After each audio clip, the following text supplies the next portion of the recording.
So this is explanation point and his thoughts on Mushoku Tensei and Rudeus specifically. He is going to be also comparing Rudeus as a character to Denji from Chainsaw Man, the guy who has to get in the robot from Evangelion.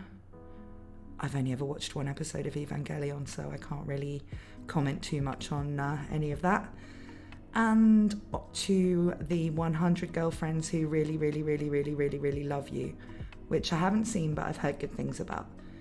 So hopefully he won't talk about those too much, because I won't have much to add on any of them except Chainsaw Man, because I haven't seen the others.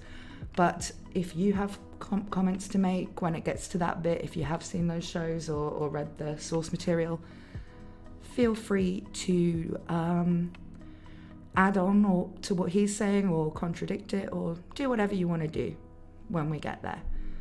But at least the start of the video, which is the only part I've seen, because I did want to watch some of it with you blind, is mostly about Mushoku Tensei. So I don't think there are going to be any spoilers, because I believe he's anime only, so we should be fine with it.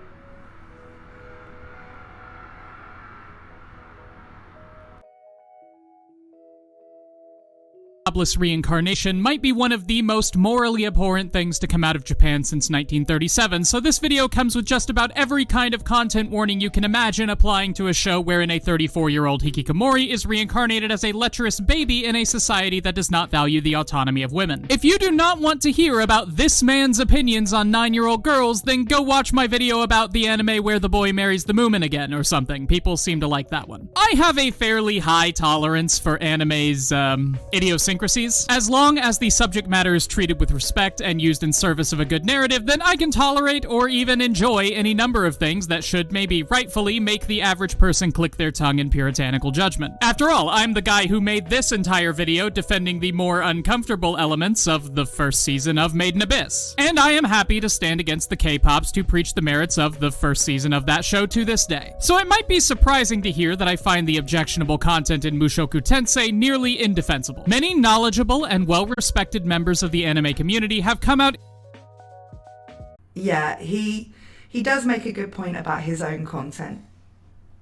If you're not familiar with explanation point, his videos are generally not of the sort where he's kind of going off about, oh no, this shouldn't be allowed to be shown on television, or, you know, how dare they treat women in this way and show fan service or any of that.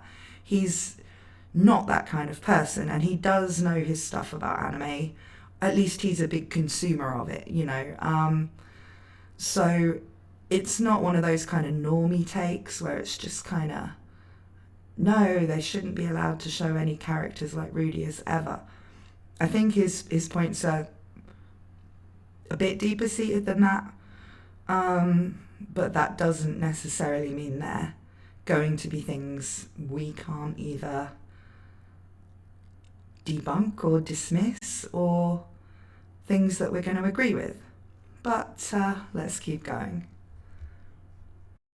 In support of Mushoku Tensei, saying that as long as you can ignore Rudy's crimes, the series provides a rich world with detailed characters and a fun plot that comes together in novel and interesting ways. I'm not going to argue that that's wrong. I'm going to argue that it doesn't matter. Mushoku Tensei does have a lot to like, including several instances of very good character writing, some of which involve Rudy, some of which involve Rudy being a sexual predator. The world is imaginative and fleshed out in ways that make you feel like it's a real place with a history that goes beyond what's happening on screen. The plot does honestly kind of feel like it gets bored with itself every now and again and has to shake things up to keep the author from falling asleep, but it's fun, and it would be worth experiencing for anybody who enjoys a classic fantasy adventure story, if not for him. He is the reason that none of that matters. This unwashed, rudder-snubbing crake of a man whose gentlest ethical transgressions could drive the cast of O Maidens to merciful self-unalivement. Rudeus Notos Greyrat, a man worthy of his name, is the most off-putting, disdainful, and viscerally disgusting protagonist I have seen from a majorly popular work in 6 years of being a professional internet anime man. And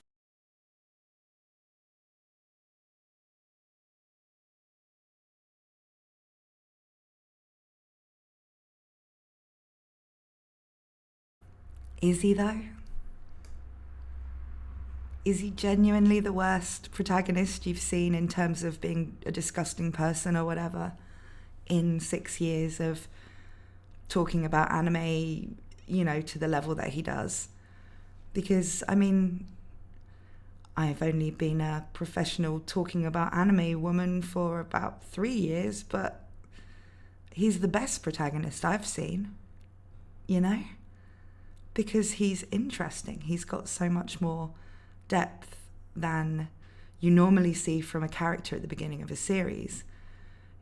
And a lot of that comes from the way he's characterized early in the story.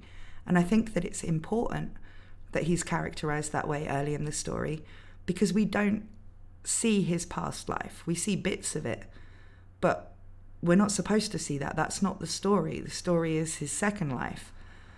And so we can only see the way that that's affected him and the person that he became because of it through this early part of the series, where he is still very influenced by, the mindset he got into from being a hikikomori for many years and not really maturing and socializing properly.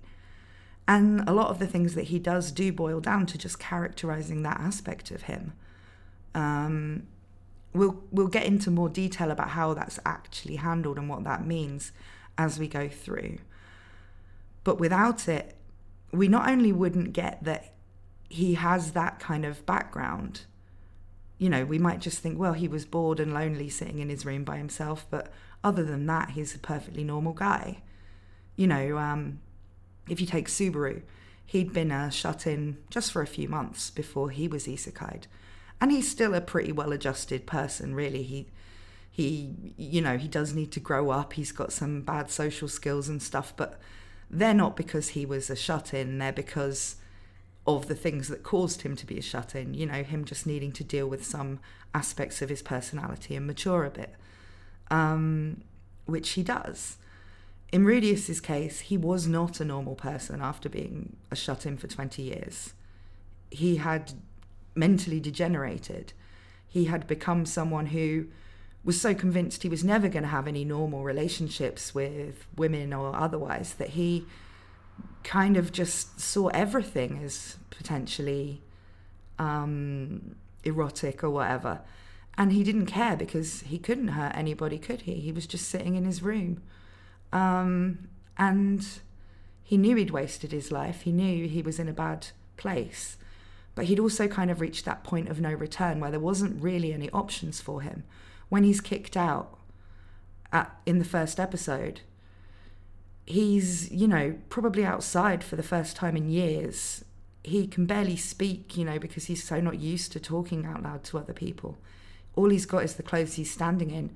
He's got nowhere to live. He's got no money. He's got no way of making money. He can't get a job or anything. And all of that kind of goes through his head in the books. It's like, could I go to like a job centre type place? Well, no, nobody's going to hire me the way I look. And, I haven't got any skills or anything that I can prove. And, I haven't got a home, so my appearance is only going to get worse. All of this stuff. You can honestly see how he has like zero options. And, he ends up trying to do one good thing and save the teenagers from the truck, and then he dies and he's isekai'd. And at first, of course, he is a baby. He doesn't see his mother and the people around him as his real family. He doesn't see himself as a baby. It's almost like he's in a video game or something. And you don't really think about people who play your mother in a video game as being like, well, I can't look at her oppai because she's my mother, because she's not really your mother, is she? Until a second ago, a completely different person was your mother who died.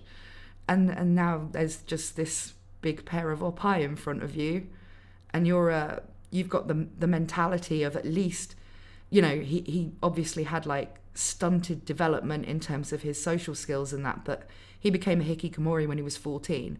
I'm sure a 14-year-old boy, even if that's where his mentality was stuck, would still look at that and think, yeah, I'm going to look at the oppai, not, this is my mother, I love her and I respect her. you just think of everybody as NPCs at that point. You know, you're in some weird fantasy world where it seems that you've been given another life and you're a baby and there's just these people around you can mess with. And, you know, he doesn't see anybody as real as part of his life until they start to actually have a demonstrable impact on him. You know, it's clear when we see him reunited with Paul later in season 1 that he really does see Paul as his father now. And he really sees Aisha as his sister, you know. But at first, these were all just something from a game. And so the way that he treats them and looks at them is not the way that a regular child would, or even somebody who was isekai'd as an adult and had everything explained to them, you know, like Subaru would. He just, you know, all he can do is crawl around. He's a baby, and his brain is not registering any of this as, yeah, these are my family, you know, I have this familial bond with them. He doesn't yet. And that kind of explains the way he acts, or at least the way he acts explains that. And that's why it needs to be there. He's going to say, I think, that it shouldn't be there, but I think that it does what it needs to do, which is explain to us who Rudy is at the start of the story and the way he views his situation at the start of the story. He views it as an opportunity, of course. That's the whole premise of it, really, that he will try in this lifetime, because he sees his biggest flaw as having not tried in his past life. He doesn't see his biggest flaw as, well, I became a bit of a perv. He doesn't think that's the thing he has to overcome. But by overcoming the fact he was a lazy, antisocial shut-in, he will overcome the way that he views other people and the issues with that. That's kind of the point of it.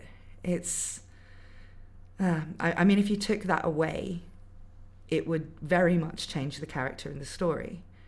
And there would be nothing wrong with a story that was like that but didn't have the pervy bits in. It would just be about a very different character. I mean, Faraway Paladin kind of starts like that, but without any of the pervy stuff. Or at least there's only like 1 second of pervy stuff. And, you know, that's the same sort of thing. It's somebody being reincarnated into a fantasy world, going on adventures and stuff, but because it's using a different type of character, it doesn't need to establish things about his past life. It doesn't need to establish the problems that he's bringing into this world, because in the Faraway Paladin, he doesn't remember much about his past life, so it's not relevant. But in Rudeus's case, it's literally the whole point of the premise of the story. It's somebody who had no options and whose life had spiraled so much, and they'd got stuck in a rut of it being in that bad place, thinking it would always be like that. And then something happens, they're caused to be thrown out on the street, and they're literally at rock bottom. And you can't even think what you would do in that situation. You know, there aren't any options for him. I think we can kind of guess how it would end for somebody in real life. But luckily for Rudeus, he gets that second chance. And it's not even that he deserved it or anything like that. He gets it, and the story is about how he uses it. And so it's very, very important that it's established just why it's important that he has a second chance to him, why he values that so much, and why he's not just being super eager, goody two-shoes protagonist, I'm going to try my best. He makes that sincere vow to try his best because he didn't once before, and he's seen how bad it gets. And, you know, that to me is the point of Rudeus. Anyway, I'm going to look at what some of you have been saying while I've been monologuing about that. But,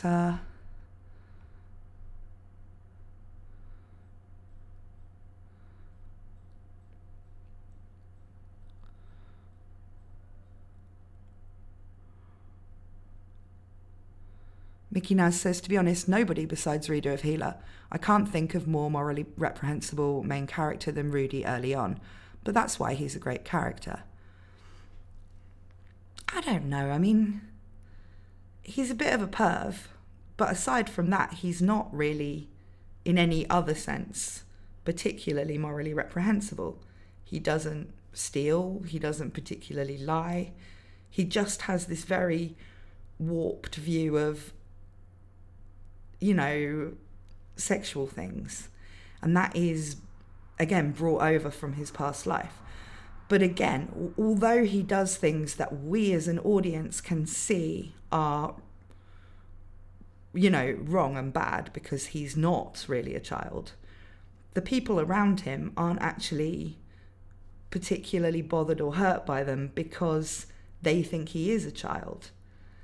So he doesn't actually cause any serious harm by doing those things in terms of the world he's in, which is kind of interesting, really. Yes, we can judge him because we know his background. But if you go further back and look at why his background caused him to be like that, it all becomes more complex, because you can understand why he ended up like that. You can appreciate why he wants to improve himself as a person. And you can also say that, well, the things he does that are creepy and gross are only creepy and gross because he's an adult. If he was just a curious little kid, they wouldn't be that bad. And if he was, like I said, if he was just a curious little kid, that is how the others see him. So it's kind of like, you can say he's morally reprehensible for sure. He is super creepy to these characters. That I'm not trying to defend anything that he does. I'm just saying that when we talk about him comparative to other characters, Rudeus, for another thing, is throughout the series, he's always a pacifist. He always takes the non-violent route if he can, and he tries to avoid killing anybody when he does have to fight them. He does seem to have some sense of how other people should act morally as well. I mean, he doesn't approve of Paul cheating on Zenith. Whereas you'd think if he really was just a scumbag who didn't respect women, he would be like, oh, good on you, Dad, get yourself a harem, great. And he doesn't think that. So it's like his morals aren't necessarily the thing that's terrible about him. It's his degeneracy. And, that's the thing that offends everyone. But I think that there are definitely worse people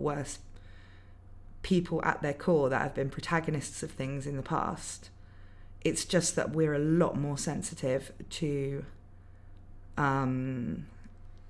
sexual things than we are to people who've maybe killed someone before, or people who've, we can easily see like a redemption arc for someone like Zuko in Avatar. But to see a redemption of somebody who is a perv, for some reason, is just way harder. And I think that I find that strange, but I think at the same time, I can understand it.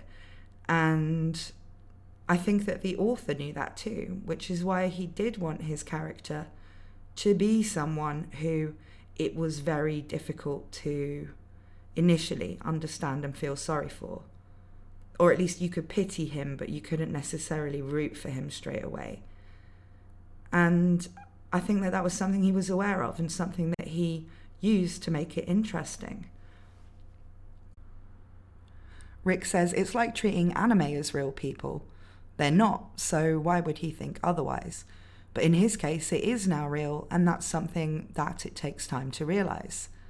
Yeah, I mean, if you were just instantly told, you just suddenly were in another world and you were instantly told that these people in like medieval clothes were your family now, it would take a while for you to love them like a family, wouldn't it? It would take them raising you and looking after you like your real family did for you to feel that relationship, to be there. And you'd probably still feel like you'd been maybe adopted into it or something, because you still have the memory of your original family. So, it's not like you're instantly going to go, Like, you just started up a new game of Fallout 3 and now I'm just like, Liam Neeson's my dad now. I definitely can't shoot him because he's my dad, you know, whereas everyone has tried to shoot him. You can't because he's marked as essential, but everyone's tried it because you don't play the game and believe that that's your dad. If you were suddenly in that world, you know, you wouldn't think Zenith was your mother and suddenly treat her like a mother. You're older than her, for one thing. I mean, she's only supposed to be about 21. It's like, yeah, if I suddenly opened my eyes and I was a baby and someone who was like 20 years younger than me was like, oh, it's my little baby, it would take me a while to think of that person as family, I have to say. And where the world is just so crazy to him with magic and all that, of course he sort of treats everybody like an NPC and he doesn't take them seriously. I think it's very clear why that happens. And it would be very strange if that wasn't the way it was done. And because the author did want to demonstrate how Rudy was kind of like that, the only people around him while he's a baby are, you know, his family, Lilia, and then Roxy. You know, of course he had to put in some of those bits because that's showing you the starting point. That's showing you the scummy mentality that Rudeus has brought over. And there was no other way to show that other than showing you a lengthy part of him before he was reincarnated, which wouldn't have been as interesting because you wouldn't have also been introducing characters from the actual story. They would just be characters from the past world that we'd never see again. You know, it makes complete sense to me why it's there. And arguing that it shouldn't be, I don't know what points he's going to make yet about why it shouldn't be there, other than that it makes Rudeus look like a bad person, which it's supposed to. I mean, like, why is that a bad thing? You know, it's strange to me that anybody would have an issue with why that stuff is there.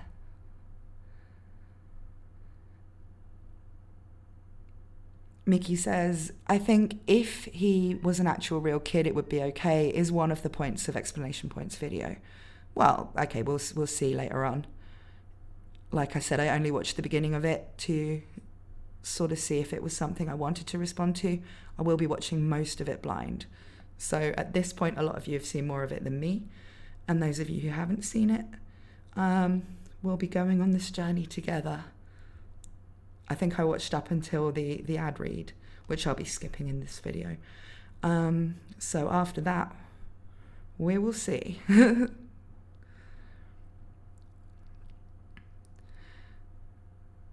Rick says, one thing I like about Mushoku Tensei is that Rudy didn't stop being a pervert. He just learned to have control. Showing him being a perv wasn't the issue. It was his lack of social skills and control. I think, yes, that's true. And I also think that it's not just him having more control. I think it's him actually, once he reaches the point where he can have real life relationships, he starts to really only be pervy about his wives. He never looks at children again or talks about anybody else, really. I mean, he may comment on female characters, but I mean, everybody would, wouldn't they? If you're in a world where there's people like Ghislaine walking around, you are going to mention something about their bodies, aren't you? I mean, you are. You just are. Even I would, and I'm a straight woman. You know, it's kind of like he had this mentality before, and I think the author has talked about this in interviews. He had the mentality before that it just didn't matter anybody. If you're just watching and playing an eroge or something, it doesn't really matter if you are fantasizing about like a boy character, even if you're straight. It doesn't really matter if what age anybody is, because you're not really ever going to do anything with them. You know, it's just, you reach this point where you're convinced you're never going to have a relationship. You're never going to be even capable of taking the first steps to getting a relationship, you know, like actually talking to another human being in person. You know, he'd accepted that was not going to happen for him. And so he just kind of started to see everything as, well, if it turns me on, it turns me on, whatever. Whereas once he starts living a proper life and interacting with people and falling in love and all that sort of thing, he realizes what it is that he's genuinely attracted to, rather than, just needing something more and more hardcore when it comes to porn or whatever, sorry. So he can, at that point, be like, yeah, I want to suggest something a bit different with one of my wives, or more than one of my wives. He'll do that. He still remains a bit of a perv. And that's, in my opinion, good writing. They're not scrubbing out his personality flaws and making him a perfect little angel, good Christian boy. They're just taking something that could be a part of anybody's personality that could end up being extreme if their life goes down one path, but can just be a kind of funny quirk among his friends if he goes down the better path. It's not like you cure him of the things that are wrong with him. You send him down a path where he learns about himself better and is satisfied with something that's better than perving on random girls, which is being with people he really loves. So that's the way I see it. Bearded Bestia's getting into talking about Roxy. So was Rudy as a child and in his teens meant to chase a 40 to 50-year-old woman, as then they would complain about them females. The whole situation with there being a slight double standard between how people view Rudeus and how people view Roxy, who is around the same mental age as Rudeus, if you take his mental age to be the sum of his actual age in his first life plus his age in his second life, which I think is a bit dubious. But if we say that, when he's 34 when he dies, so if at 10 he's 44, I think Roxy's about 44 when she meets him, so she's maybe a little bit older than him. But of course she looks younger. And of course that's done to sort of draw parallels between the two characters, but Roxy doesn't know that about Rudeus. And it's kind of, Roxy is an older person, but she's also inexperienced and all that sort of thing. And you can see why the two characters are kind of parallel but different, and in ways that are interesting to think about. And that's something the author does things with. But you never see anybody saying, well, why is Roxy interested in Rudeus when he's a teenager, later on in the story, without going too heavy into spoilers. But why is she interested in him as a teenager? But when Rudeus is mentally in his 40s and he's interested in Eris, that's grooming or bad, it's kind of, it is a double standard that people have. I don't really think it's wrong for either of those things to be in the story. And I don't think either of them are so reprehensible that, we have to hate those characters, given the setting and given what's being done with the story. But, if people are going to take the position that it is completely reprehensible that the author even wrote that, then you kind of have to consider that there is a double standard if you're not saying that Roxy is doing something equivalent, Rick says people are so concerned about mental age that they don't realise Rudy stopped growing when he became a hikikomori. The only thing that grew was his exterior.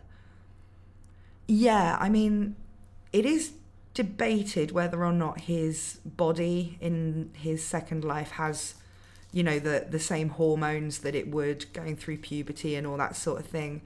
So whether, as Johnny was saying, his body is the age it is and his brain just has the memories of the previous life, or whether he is supposed to be taken to just be kind of continuing on, but just, he's thrown into the body of a child and it will grow up. I don't think it matters either way in terms of the relationships and attractions that he has. I think in some series it would matter. But in this one, I think we can safely say that whichever one of those is true, Rudeus would still be attracted to, say, Eris or Roxy. And to Sylphie when he meets her again and realises that Fitz is Sylphie. I don't think that's his teenage hormones. I think that he just would be attracted to those people. But it's kind of, even if you say that he was 34, he didn't have the life experience of a 34-year-old, but he at least had been alive that long and had that much sort of input into his brain. You know, he was spending a lot of time on his computer. He was probably fairly well educated despite having not finished school, because of his love of computers and the fact that's what he spent most of his time doing. To then be in the body of a baby, although he's still getting older mentally, and he's probably learning more than he did in the past 20 years, in those sort of 10 years that he's growing up, he still is in the body of a baby, and then a little kid. He's not really like a 34-year-old becoming a 35-year-old. He's like a 0-year-old becoming a 1-year-old in terms of what he can do in the world. He can't have the interactions a 35-year-old can have. He can only have the interactions a baby can have. And so he's still not really maturing at the rate a normal person would, for you to be able to say, yeah, he's 44 now. He is equivalent to a 44-year-old. Because he's not. He's equivalent to a 14-year-old who spent 20 years shut away from the world and then spent 10 years, you know, growing up in a new body. So he wasn't able to do things like start romantic relationships or get a job or, you know, all the things adults do.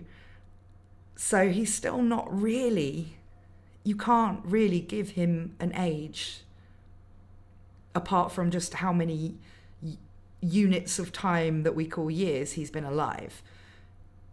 In terms of development, physical and emotional, in the new world, we can only really say he at least has the number of years he's been alive in that world. But I don't know how much that really affects people being bothered by this stuff.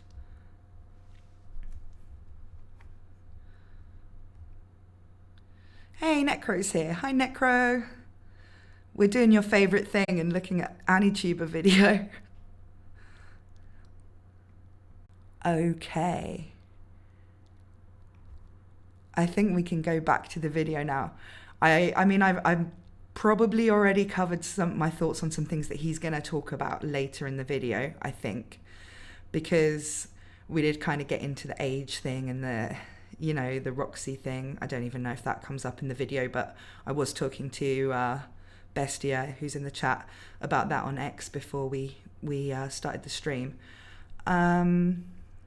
But we will see what he says, and I'll try not to repeat myself too much. As I said, feel free to bring in your own ideas in the chat, and I'll read them out when we come back to talk about the next section of this video. Mushoku Tensei deserves better than him. But why? Why, when there are so many popular series that feature lecherous and crude protagonists, does Rudeus Ratboy stand out as the king of the slime men? How does Chainsaw Man, whose protagonist is just as horny as Rudy, if not more, become the new golden calf of the anime community, while Mushoku Tensei's fiercest defenders have to preface all of their arguments with vehement assurances that Rudy gets better later? Let's take a glance at a few different shows and see how they're able to explore explore the same themes of self-improvement, sexual exploration, loneliness, etc., without creating that same sense of disgust in a viewer and throwing away any sense of decency or respect toward the women. Big problems with Rudy's behavior that set him apart from the likes of Denji Chainsaw Man. Frequency and severity. To anyone who's seen the series, I shouldn't have to explain what I mean by this, but in case you're a freak who likes to watch analysis videos of shows you know nothing about, here is a brief list of Ratman's indiscretions. Upon being born, he notes his mother's huge tits and reaches for them with his creepy little baby hands because she left herself open. He watches his parents have sex. He takes his maid's underwear out of the laundry basket and puts them on his head under the guise of being just a little guy. He sneaks around the door frame to watch his tutor change clothes without her consent, then steals a pair of her panties that he will spend the rest of the series calling the Holy Relic. Then episode 2 ends. All of this being garnished with him staring at and making lewd comments about all of the women in his life at basically any point when his attention isn't being taken up by learning magic. The sheer volume of unacceptable behavior from Rude Baby is staggering, to the point where even I, as someone who has significant experience with the way anime is, and whose favorite part of the Lord of the Rings movies is when they stay in the Shire for a long time, find these opening episodes nearly unwatchable. There is no reprieve. No time for my brain to roll its eyes and pull out a notepad to write this off as typical anime bullshit. Whenever the series presents something that I could latch onto and start to enjoy, it is undercut within minutes by a comment about some woman's undercarriage or the forcible denudation of a 5-year-old. Not having any time to breathe between Rudy's incorrigible actions takes a highly competent slow burn opening and turns it into a high-velocity wind tunnel pointed directly at the viewer's open parachute. This is... Well, when he gets onto the forcible undressing of a 5-year-old, I think it's quite a disingenuous way to describe that scene. Because that wasn't actually Rudeus being pervy. That was, again, Rudeus being immature. He thought that Sylphie was a boy at the time. He thought it was normal for boys to feel comfortable naked around each other, taking showers and stuff like that. And while that is normal, it's also an adult, you know, in this world, and in Paul, as we see from Paul in the Mushoku Tensei world, an adult would know that there are lots of reasons why a boy might not feel comfortable undressing in front of someone else, and that forcing them to, thinking they're just being shy or whatever, is not a good thing to do. Rudeus just never had that socialization, so he doesn't think that. He just thinks, well, you need to have a bath. What are you being uptight about? We're both boys, you know, and it's that, you know, it results in him undressing a girl, but he didn't know it was a girl. He wasn't doing it because he wanted to see Sylphie naked. He was doing it because he thought that was something that Sylphie, who he thought was a boy, should be comfortable with. Whereas, you know, an adult would know that if someone says no to something like that, even if it's something that a lot of kids would be fine with and find normal to do around each other, you know, like the showers at school or whatever, he should know that there are some people that would have, for many different reasons, an issue with doing that. In this case, Sylphie didn't know that he thought she was a boy, so it was obviously even more strange for her. But she understands in the end, and, you know, no real harm was done. And he learned a lesson from it. So I think it's kind of including that in his list of things, along with, you know, stealing underwear and all that sort of thing. Even though I think the Holy Relic does come to mean more to Rudeus as he gets more integrated into the world. I even have a video about that. You know, about the value of the Holy Relic, even though it is something that starts off as pervy and funny. Because a lot of this stuff is funny. I mean, I don't understand why he can't see any of it as funny. It is. I mean, a baby going around with pantsu on his face because he's actually a grown man who's perving on the maid. You know, it's not humour that's in good taste, but it's still funny. And if you're too busy being like horrified by the premise to see that it's funny, then, you know, you're just not getting the joke. That's fine. You don't have to find every joke funny. You don't have to even think that it's okay to make vulgar jokes. But it is okay and you don't have to watch them, you know? It just makes me think, which I think is strange because he does seem to actually like the show. He just thinks that this is something about it that's negative and bad. And I just don't think it is. I think these scenes are funny when you don't take it all too seriously. They do have a deeper meaning in terms of Rudeus's characterization and the characterization of other characters. And no real harm is actually done to any of the characters that Rudy subjects to this behavior. So you can view it on whatever level you want. You can view it as deep characterization. You can view it as silly comedy of the type you'd get in something like Shimonetta, you know. But you don't need to view it as just like, this is the worst main character that was ever written. And as for the stuff about, like, why do people love Denji but think Rudeus is a degenerate? Well, because Denji's a teenage boy and kind of dumb, you know? It's not weird for him to be obsessed with seeing some boobs.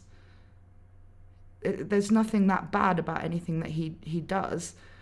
He is just, you know, a boy who's had a terrible life and, you know, is made happy by small things like toast and boobs. It's just, of course you're going to find that kind of endearing despite the fact he's a bit of a creep, you know. And he's not really that much of a creep, and it's always towards people older than him. So I don't even know why you'd make that comparison, because Denji's not a character that was created to have that effect on the person watching it. Whereas Rudy is designed to make you think about these things. I don't really see why there needed to be that comparison, as if the way that Chainsaw Man made Denji was better than the way that Mushoku Tensei made Rudeus, because they're different characters for completely different stories with different intentions. And yes, Denji is certainly more likable at the start, but that's because he doesn't really do anything wrong.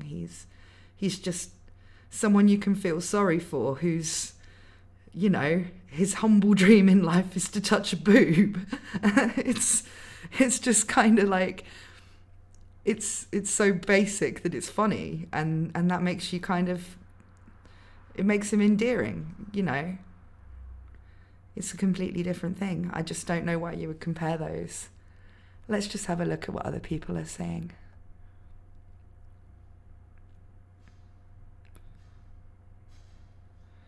Rick says, the same guy who hates Rudy stealing panties from a laundry basket are usually the ones who laugh and enjoy seeing Kazuma using steel on random women pantsuit in the middle of the street.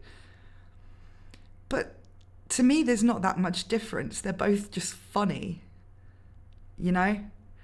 If anything, what Kazuma does is worse because the women know it's happening and they're embarrassed and he's like kind of humiliating them. Whereas if somebody steals your panties and you never find out, you know, it doesn't really do anything to the woman whose pants were stolen. Whereas, you know, if Kazuma steals your underwear, you definitely know it's happened because there's a lot of breeze all of a sudden. And he's waving them around in front of everybody on the street. And it's funny because it's not real. Yeah. Enlius says, no, we must be asexual. Well, I don't know. Maybe we're supposed to be whenever. I don't know. I mean, like, is that what he's saying? I don't think it is, because he has talked about other series that have sexual content. I mean, like, again, he talks about Chainsaw Man, and he doesn't have a problem with that. So it's not so much that the character wants to do anything lewd that he has a problem with. There certainly are people that do, but he doesn't. He seems to just have a problem with the fact that he's an older character reincarnated as a baby and still persists with being lewd. And, if you change any aspect of that, you change the whole story or you change the protagonist.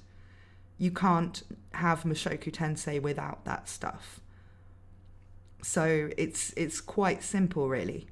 You can't fix it, because if you fix it one way, just take out the lewd stuff, you get something like the Faraway Paladin, which is perfectly good, but it's a very different thing. If you change it another way, so you change the story instead of the protagonist, so you say, well, it's not an isekai, he actually is a little kid. Well, then you're telling a completely different story, because the isekai thing isn't just set up in Mushoku Tensei. It's a mystery that runs through the whole thing. So you'd have to completely change the plot and the world building and all of that. So, you can't fix it. It doesn't need to be fixed. Rick says, they're usually hypocrites. They dislike Rudy because he was an ugly bastard. If he wasn't, there wouldn't be an issue. Myaku says, wait, he was an ugly bastard that was reincarnated? Is there a touch of jealousy here from detractors? Well, character design-wise, yes, he was. But he didn't get to do any of the things that character archetype gets to do in the adult animes. He didn't get to live the life of your classic ugly bastard from the animes. But he definitely did have that kind of character design. J-Man says he wasn't ugly, just a shut-in. Well, he had become, overweight and very unkempt. So, by his own admission, he would have seen himself as the ugly bastard type archetype. That's why he doesn't want to tell Nanahoshi that he was the one who saved them from the truck. He doesn't want her to see him the way that she saw him that day and know that it's the same person, because he's quite ashamed of how he looked, how he'd become. So he's probably someone who, if he'd, had a normal life, he wouldn't have been unattractive. It's just that, when you spend everyone knows from lockdown, right, what you end up looking like when you don't go outside for a long time and don't see anyone. Do that for 20 years. Even a supermodel would come out looking like an ugly bastard. Necro says, just watched a bit more of this video. He's actually stupid. I thought this was the kind of thing that would appeal to you, Necro. But yeah, let's keep going, because I feel like I'm probably making a lot of points that will be covering things that he's going to say later.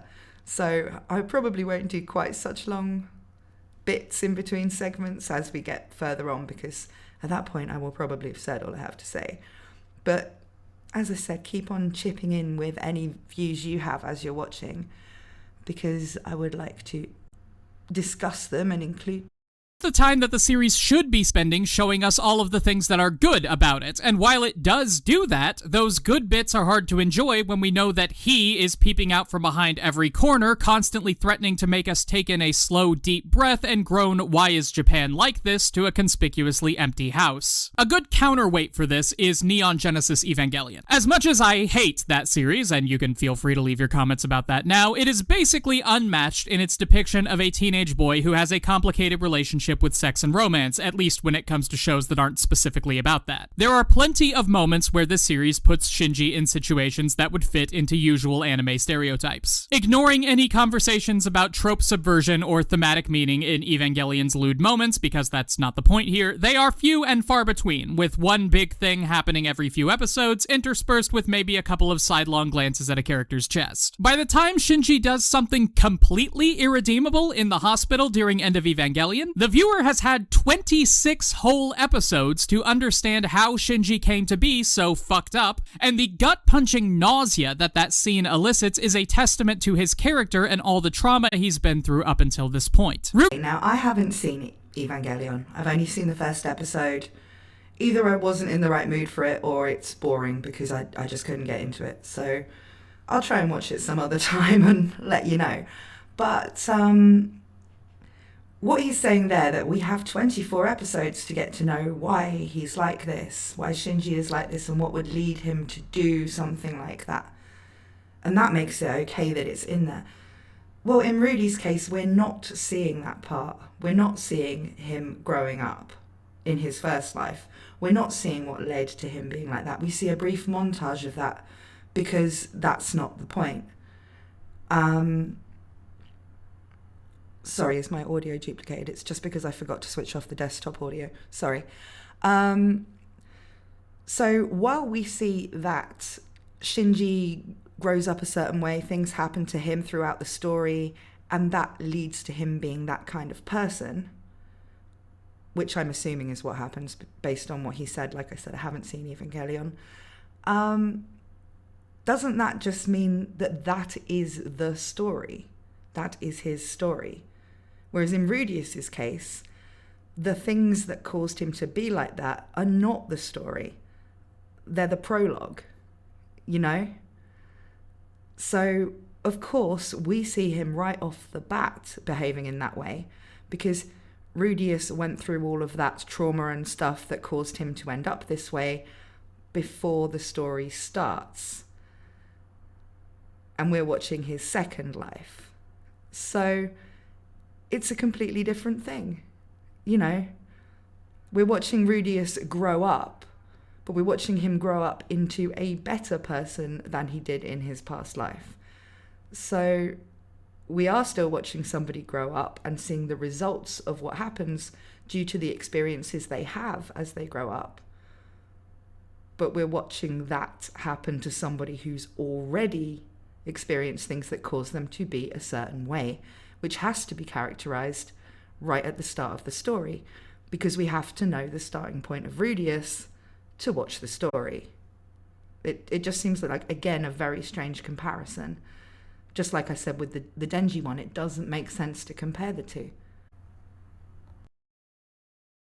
Does at least 3 things that are on par with this by the end of episode 8. Which brings us to the severity issue. I will never say that it is impossible to make a viewer sympathize with anyone, but if you are going to make your protagonist a literal child molester, then you have a hard road ahead of you. It can be done. Happy Sugar Life almost does it, and we'll get into some ideas of how Mushoku Tensei could do it in a minute, but for now, suffice it to say that at the time of the first child molestation incident, the series does not give the viewer any reason to believe that Rudy is anything other than unrelenting scum. This is the most important thing working against the series that sets it apart from other shows that toe similar lines, so I'm going to say it plainly. Denji Chainsaw Man does not molest children. Stripping Sylphie could be hand-waved as an off-color joke. It might even have been funny in Always Sunny or Shameless or something. Stealing panties and spying on women changing could just barely be thrown into the far end of the typical anime bullshit barrel. But the second that Rudy's 42-year-old hand reaches for Eris, the series loses all illusion of restraint or decorum. It is simply a bridge too far. I recognize that everyone is going to have a different number of bridges that are acceptable to them, but anyone who isn't already drowning in the river of impropriety should agree that this is one too...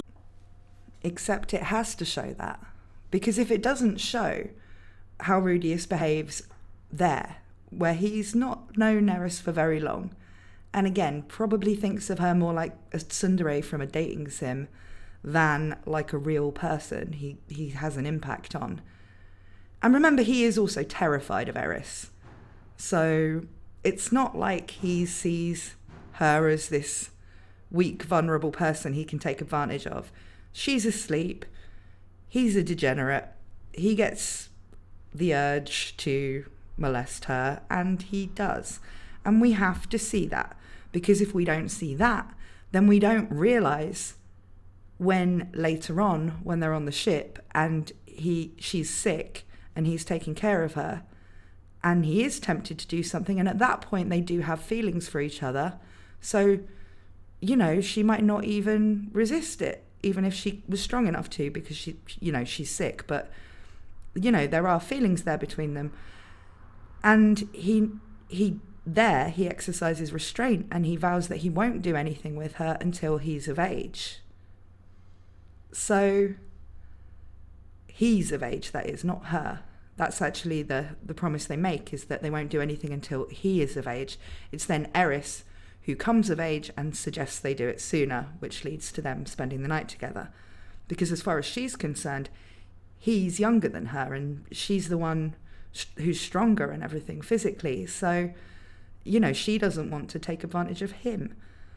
But if we don't see him seeing Eris one way and misbehaving in that first instance, then we don't have the starting point for how his feelings for her grow, and how his respect for her grows, and how seeing her as an actual person in this world who's important to him happens, instead of her just being a bratty NPC that he has to deal with, who he has to tutor, who just happens to also be a girl that he can, you know, let chat if he wants. It has meaning. There is a point to it.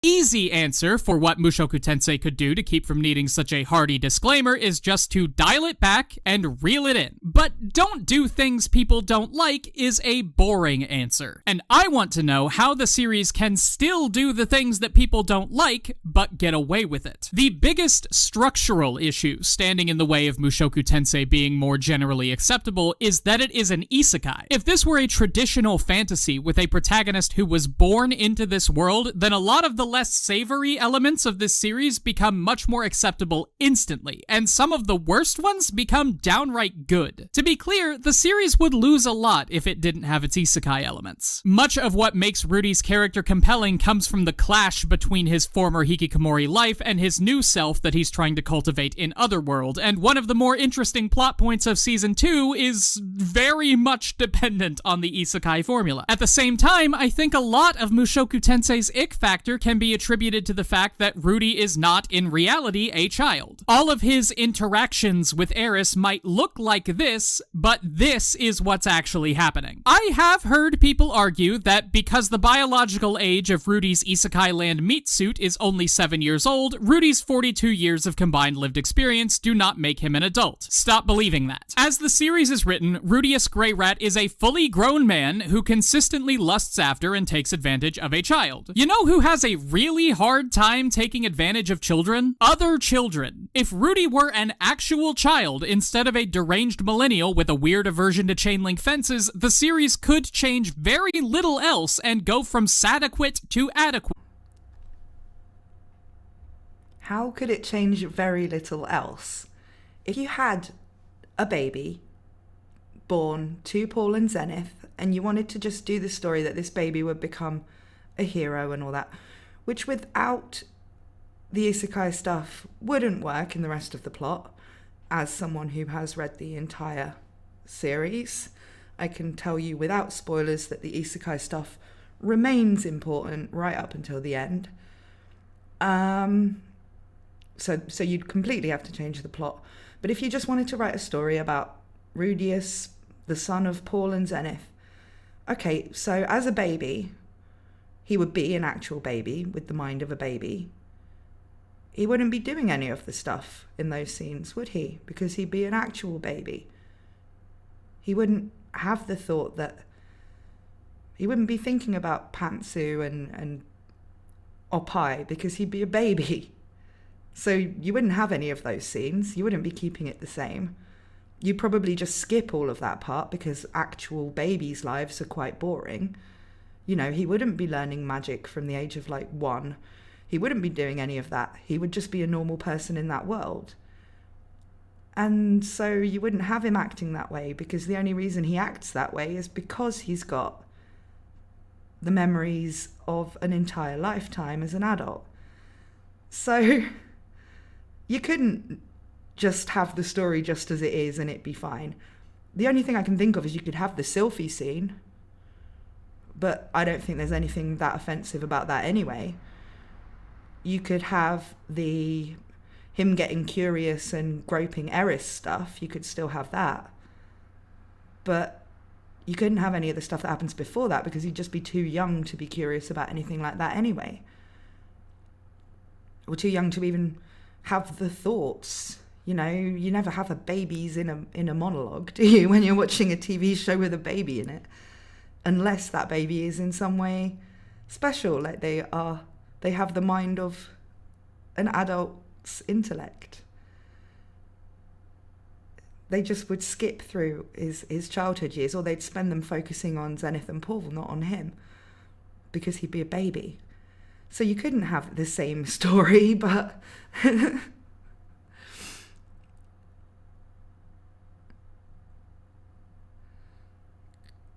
Green Warrior says at that point it isn't an isekai. Well, no, he's saying it if you made it so it wasn't an isekai. If you made it so it was just a story about a guy in that world. You could keep everything the same and it wouldn't be offensive. Or it wouldn't be upsetting or problematic or whatever terms you want to attach to it. Rick says, lies, Natalie, what about Family Guy? There's a baby that monologues there. That's true. Okay, so if you replaced Rudeus with Stewie Griffin, but he was actually the son of Paul and Zenith, then I suppose you could probably keep it the same as it is, except Stewie Griffin never gets any older. So that wouldn't work either. No, there's no way of making it work as not an isekai without changing everything. So this is just completely invalid. Okay, let's see what else he thinks can happen to keep it the same but make it acceptable.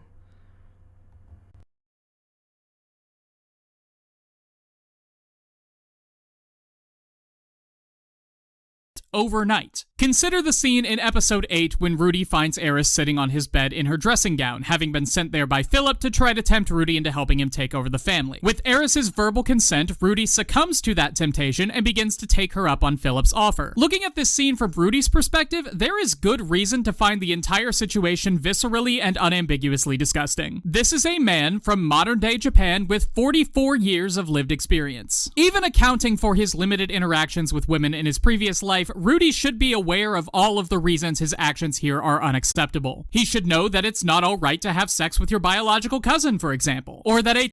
Okay, that is also a bit of a disingenuous way of talking about it. Rudeus and Eris are second cousins. Paul is Philip's cousin. That is the father of Eris. Now, I know it's kind of gross to think about anybody getting involved with anybody you're biologically related to. That's just the way it is. However, you probably don't even know all your parents' cousins. I certainly don't even know the names of all my parents' cousins, let alone having ever met them. So I could randomly meet one of their children at a party or something and think, yeah, he's nice. If we got together and I then found out we were second cousins, I don't know that I'd be that bothered. It's not like finding out you're sleeping with your brother or something, your long-lost brother. It's genetically so far removed that it's completely legal and completely fine. And especially in a medieval society where noble bloodlines were important, you know, it doesn't really matter the fact that they're biologically related because they're only very slightly related. And probably to the same degree as nearly every couple in the setting, realistically. So, yeah, I would say that's a bit disingenuous. It's like, yeah, we're just going to look at a reason to call it incest. It's not really in that. It by the standards of even today's standards. I think in a lot of countries it's legal to marry your first cousin, but I don't think there's anywhere where it's illegal to marry your second cousin because you just wouldn't know half the time. If you think the only thing you have in common with a second cousin is great-great-grandparents, you know, you'd have to track so many generations to find everybody that would rule out. It's not the same thing as like your cousin the same age as you that you kind of grew up playing with or whatever. It's not like that. It's like, yeah, in a noble family there's going to be branches all over the place. That's just something that would definitely happen in that time period. The kind of time period it's based on. Obviously it's not real, but even closer incest relationships than that would be fine in this setting. But when it's second cousins, to be honest, unless you specifically told anybody that you were married to your second cousin, I don't think anyone would think anything of it, even in this day and age in the West. So, yeah, he's just kind of using it as a way to make the series sound worse than it is in terms of degeneracy. And there is a reason why they're related. That's how Paul was able to get Rudeus a job there, tutoring Eris. And there is a lot of like world building around the noble families and the different branches of the Greyrat house. So it's not just done for the sake of it, but, you know, let's make it sound like it's just there for people with a bit of an incest kink or something, I guess. Not that it's not in literally every fantasy story, including Western ones like A Song of Ice and Fire, that level of incest is just completely acceptable, you know? Anyway, I'm going to put it back on. I just wanted to make that point.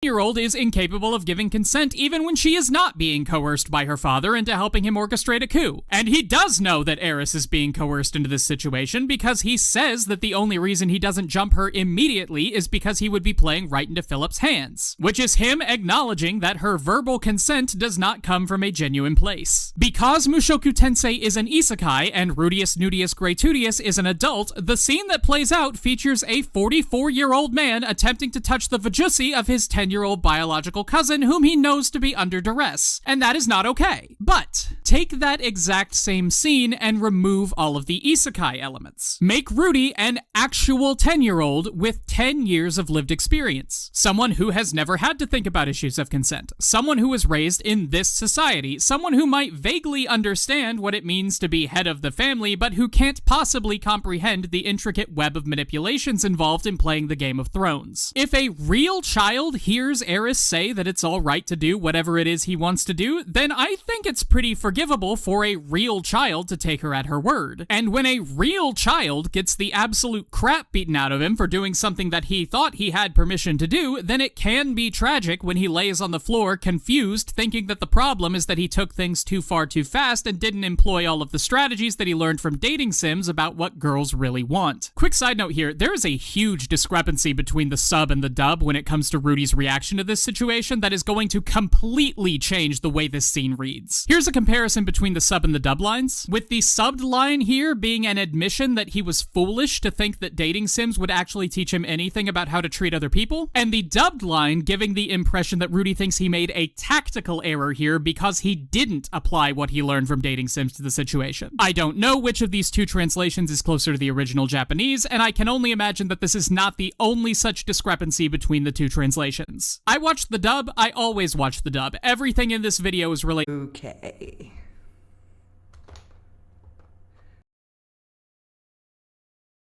He's only watched the dub. I'm assuming he hasn't read the source material. And he's wondering whether the sub or the dub is closer to the original Japanese. I guess he hasn't been paying attention to the drama of late.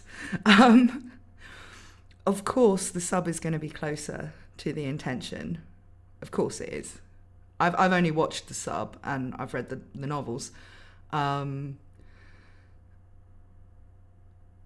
would say it makes a lot more sense for Rudy with that look on his face to be thinking, okay, why did I think just because I'd played dating sims, I knew what girls wanted?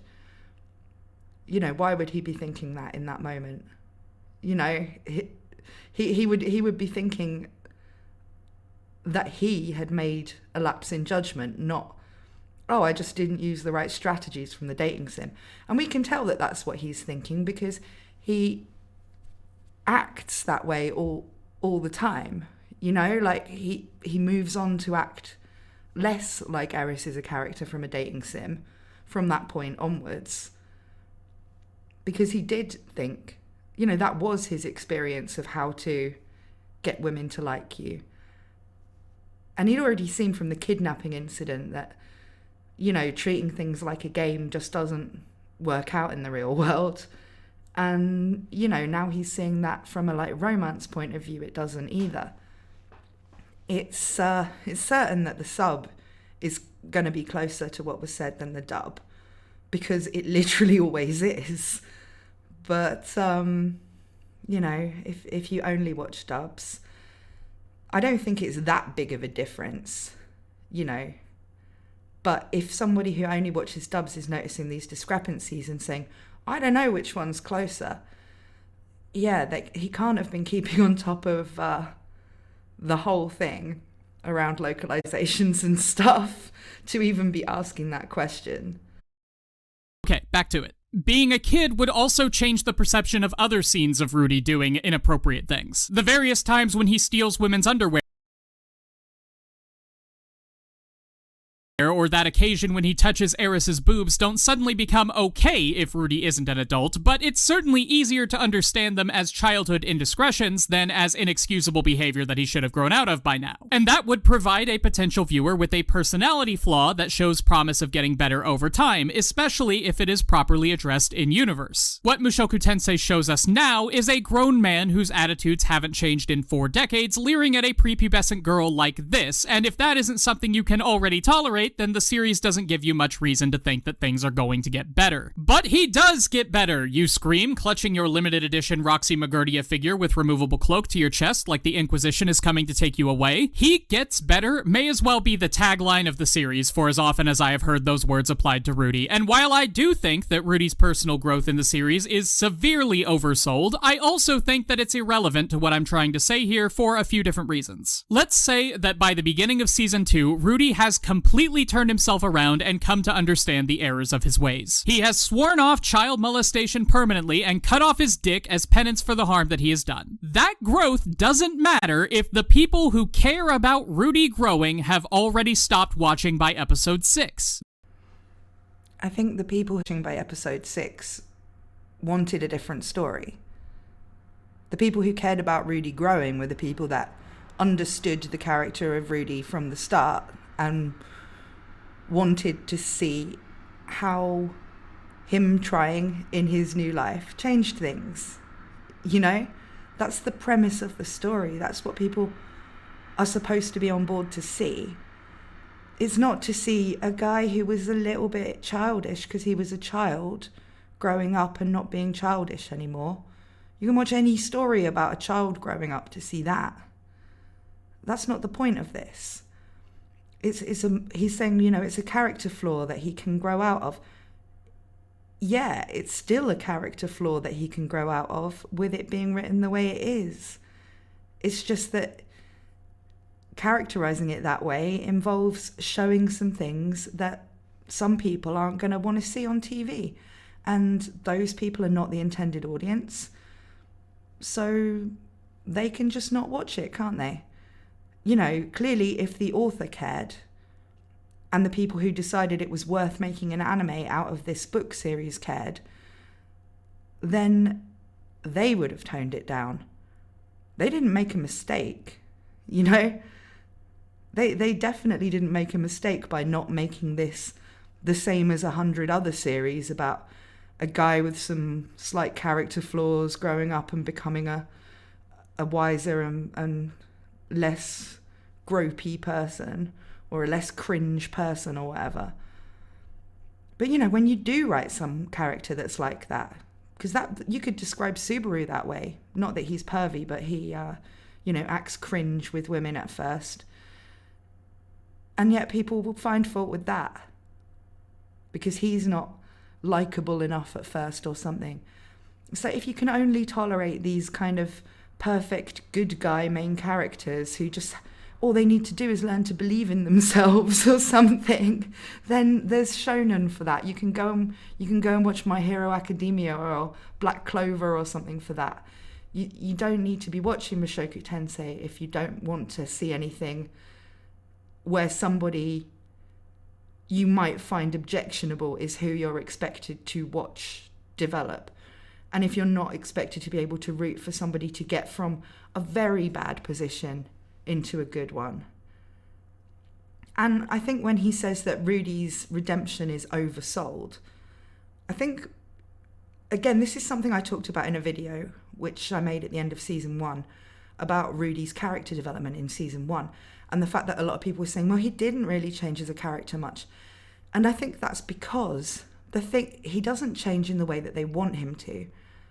They don't care if he tries hard and learns lessons and starts to care about his family and all of that sort of thing. They don't care about that. They only care whether or not he stops being a little bit pervy. He goes from being very pervy, inexcusable, to, okay, well, now it's only really around people his own age, and he's grown up now, so, you know, we can't really go on about children all the time. And so I suppose it's tolerable, but he's still a bit, you know, he's a bit obsessed with sex and all that sort of thing. It's like, that was the change you wanted to see. You just wanted to see someone who you see as the worst person in the world become someone who loves and respects women and is like a feminist or something. And Rudeus never does stop being a bit of a perv, like we talked about earlier. He does still act that way, but he does it in a way that's healthy and acceptable to the people around him, because he's only like it with his wives, and they love him being that way. I mean, who would want a husband who wasn't occasionally a little bit like that, you know? So I think that's the people who watch it seeing Rudeus as a whole person with a whole collection of things that he's working on and that change about him, and a whole bunch of like redeeming qualities as well as the degeneracy. I mean, like, he is fundamentally a good person in a lot of ways. Even right from the start, you know, he does care about other people. Even from, I think the first example we see is like when he rescues Sylphie from the bullies.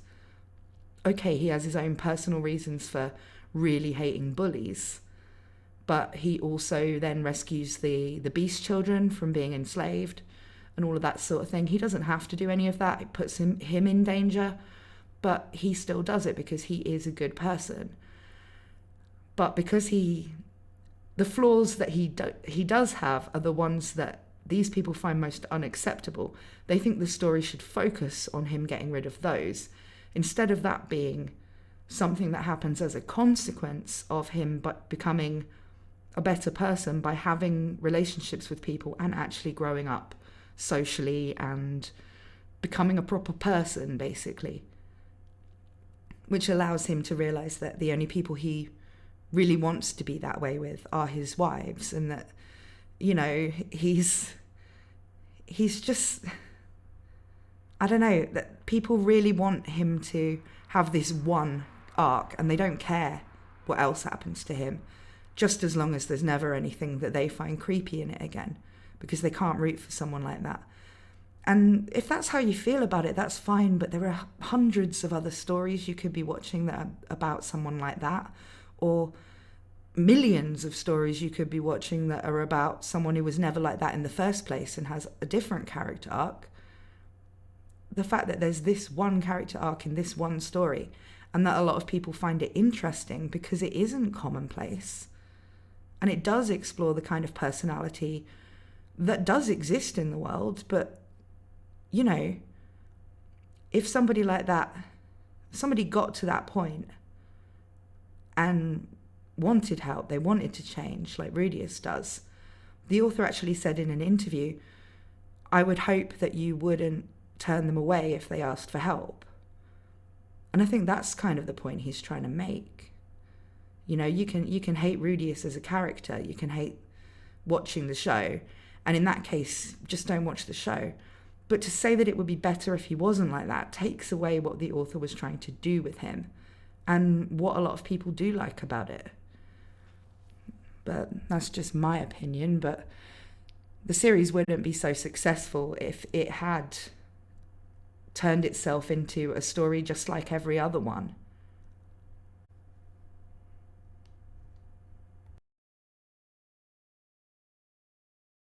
The series doesn't give any indication that this behavior from Rudy is anything other than typical isekai harem misogyny gone too far for the sake of eliciting a strong reaction from the viewer. Groping girls without their permission is played for laughs well into season 2. When Rudy faces consequences for his behavior, they are almost invariably your standard epic punch to the face, sometimes followed up by the victim's assurance that she'll be down to bang in 5 years, when she's 15 and he's 49. And while I understand that Rudy is the protagonist of the series and that we see things from his point of view and that people aren't prone to seeing themselves as villains, the fact that he displays no real understanding about why the things he's doing are wrong does not send the message that this is something that's going to get better on its own. In fact, Rudy's guilt only really shows itself when he doesn't get what he wants and laments that he probably won't get it in the future if he keeps acting this way. It usually doesn't have anything to do with the harm he's done or the real issues behind his actions. Thing is, though, that Rudy getting better is not the point, because Rudy being a bad man is not the problem. We are long past the days where every piece of media has to be a morality play. Characters do not have to be role models. The problem with Rudy is not that he does bad things, it's that those bad things are boring. I don't think there is an inherent moral problem with depicting basically anything in media, and that includes everything that I have already criticized Rudy for in this.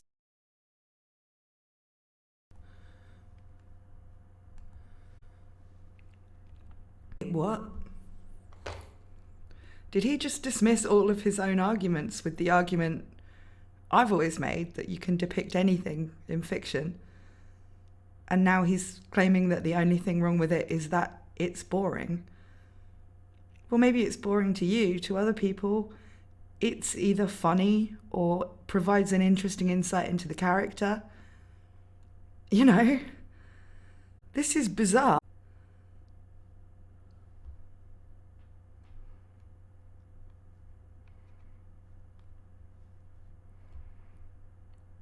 Like, what was the point of the rest of the video if you don't actually mean any of that and you think it's all fine to show as long as it's not boring? I'm very confused now about where this is going. Let's watch the rest of it. Video. The problem comes when sensitive subject matter is used carelessly, and the more sensitive the subject, the more care needs to be taken with it. To be completely fair to Mushoku Tensei, it does attempt to tie Rudy's lecherousness into the deeper points of his character by connecting it to the trauma he endured at the hands of the dreaded line cutter. But it simply does not do that well enough, often enough, or deeply enough. We know that Mushoku Tensei is capable of pulling complex emotional arcs out of unexpected places, which just makes Rudy's treatment of the girls in his life all the more thoughtless. What could possibly make a scene like this interesting to watch? Well, since Eris is asleep, the only possible thing is Rudy. What is he thinking? What is he feeling? What kind of path did his life go down that led him to being the kind of person who would do this? It is not enough for the viewer simply to be able to intuit or research these things. They have to be the focus of the scene when something like this happens, and instead we get this face from Rudy along with some wonderful commentary about how Eris has the potential to become an E-cup someday if she works really hard. But the person watching it can intuit everything that caused Rudy to be somebody in that moment, you know, because that's what I was saying about all those earlier scenes when he's a kid. You know, they show you him doing that kind of thing all the time, and you've already established that he became that way because of his past life. So when you see him acting like that with Eris, it's already clear that that's why. The scene with Eris needs to happen because he needs to do something like that around Eris for the later development of their relationship to mean anything in terms of progress for him, in terms of the way he views the world, the way he views Eris, the way he views women and sex and all of that stuff. It's a scene that's kind of mirrored by the scene on the boat later. But still, on its own, yeah, he throws in the thing about how she could maybe be an E-cup. That's a joke. You know, that's a joke that was put in to stop it being, I don't know, boring. I don't know. Why? I don't see anything wrong with it. Also, you know, usually when people say you shouldn't have to intuit it or research it. They don't say read the wiki. They would usually say read the novels. If you want to know a lot of introspection and what Rudeus is thinking at every moment in the story, that's what the novels are. They're written in the first person from Rudeus's perspective. So you do know what he's thinking at every moment in the story.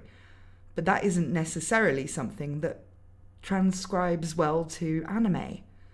And even though it does have the kind of monologue of his past voice over the top in moments to explain how he's perceiving it from that level, as well as how he's perceiving it as the Rudeus he is now in the moment, it's not something they overuse. You don't have him chipping in every single scene saying what Rudeus is thinking, even though that stuff is all present in the books, because you are supposed to be able to intuit it from things like the characterization, which, as I said, is the point of those earlier scenes when he's a baby and a little kid with his family and Roxy.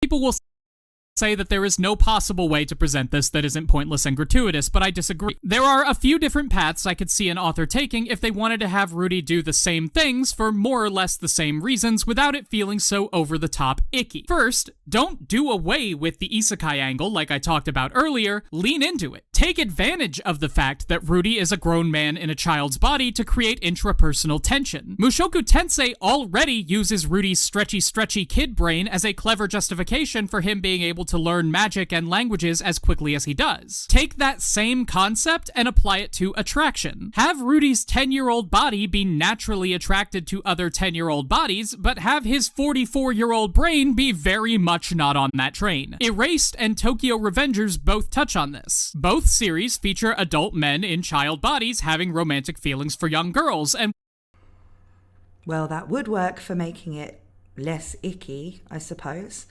but it wouldn't work in terms of keeping Rudeus as the character he is, because the whole point is that he has degenerated so far that despite not being specifically attracted to children, which he isn't, it is explained by him in his voice later on in the novels, that he's not, what we would classically call a paedophile. He's not specifically attracted to children. He just got to the point where he just didn't care anymore about gender or age or anything. He just started to see anybody as something he could potentially be aroused by, because he just had no real life relationships. Nothing seemed like it mattered. And so anything was fair game if it was in an eroge or whatever, and he just kind of brought that with him into this life. To understand that about the character, you can't have the conflict of, oh, but I certainly wouldn't even watch a TV show where this happened in real life if I was back in my world, yet my young body is attracted to this young girl. Yeah, that works for these stories like Erased and Tokyo Revengers that he's talking about, because they're not Rudeus. They're not somebody that troubled going back and, meeting a girl that they knew in the future in her past form, and because their body is younger again, that they're still attracted to her. That makes sense in those stories and stops it being quite so gross and gives it an extra level of, yeah, if that actually happened to you, that would be weird. That would be a very weird feeling. In this case, is that Rudeus doesn't care in this moment how old Eris is. And that is an aspect of his character that is relevant to how he feels about people in general and how that changes over time. In fact, it wasn't shown in the anime, but in the novels, the bit where he rescues Aisha, he's actually surprised at first, because how she always kind of comes on to him and stuff, because Lilia taught her that she was supposed to live to serve Rudeus and all this sort of thing. He was surprised that he didn't find his own little sister attractive. And then he kind of thinks about it and thinks, well, she's a kid and she's my sister. It's just, that's normal. But that's one of those moments where he's realizing that he's starting to see the people in this world as real and his family. And that really, as a person deep down, he's not attracted to children or to people he's related to. It's just that's how far he degenerated. And he can see himself starting to change. And Aisha continues to come on to him for like the whole series, and he never takes her up on it, even when she's an adult. He's never interested in her that way. You know, it never comes up again that he thinks about children, or after he's not that age himself anymore physically, it never comes up again. So it could be explained that he physically is, you know, his body is what's causing him to be attracted to people the same age as that body. You know, I mean, like, when you think back to when you were a kid, right, and you'd have like a crush on someone at school, and you sort of think, that's so weird. When I was like 7, I had a crush on a 7-year-old boy. I thought he was like good looking and really handsome and really cool. And now like as an adult, I just can't imagine ever seeing a little kid as even like good looking. I don't know whether a kid's, you know, a pretty one or an ugly one. They all kind of look little and weird and goblin-y to me, you know. But when you are a kid, you know, that's what you look at. And so it's kind of, yeah, maybe his brain chemistry and his body caused that. Or maybe it is what I'm talking about here, and it is the degeneracy of, you know, because I think, I haven't seen Erased, but I think in Tokyo Revengers and Erased, they go back in time in their own lives, right? So that the girl that they're attracted to is someone they do actually know in the future. So it's a bit different as well. It's not like they're just attracted to a random girl. But, which Eris would be if Rudeus was in that situation. He's not someone he'd known as an adult and had liked when he was that age physically and mentally. And now he's that age physically, but the older age mentally. You know, it's not that kind of story. That's not how it works. And so he can have some like issues with it morally, because he's thinking with modern morality and just, you know, what's right in general, I think. So he could be thinking, well, yes, I am technically too old for Eris. He never really has those thoughts, though. He does have thoughts of her being too young to consent and things, and the same about Sylphie. When she's a child, he only ever thinks about when she's older, she'll make a good wife or whatever. He never thinks, I want to do things to her while we're both physically 7. You know, he doesn't think that way. But the lechery is something that is part of Rudeus's character. And it's just, I don't know, it's just kind of, they're completely different again.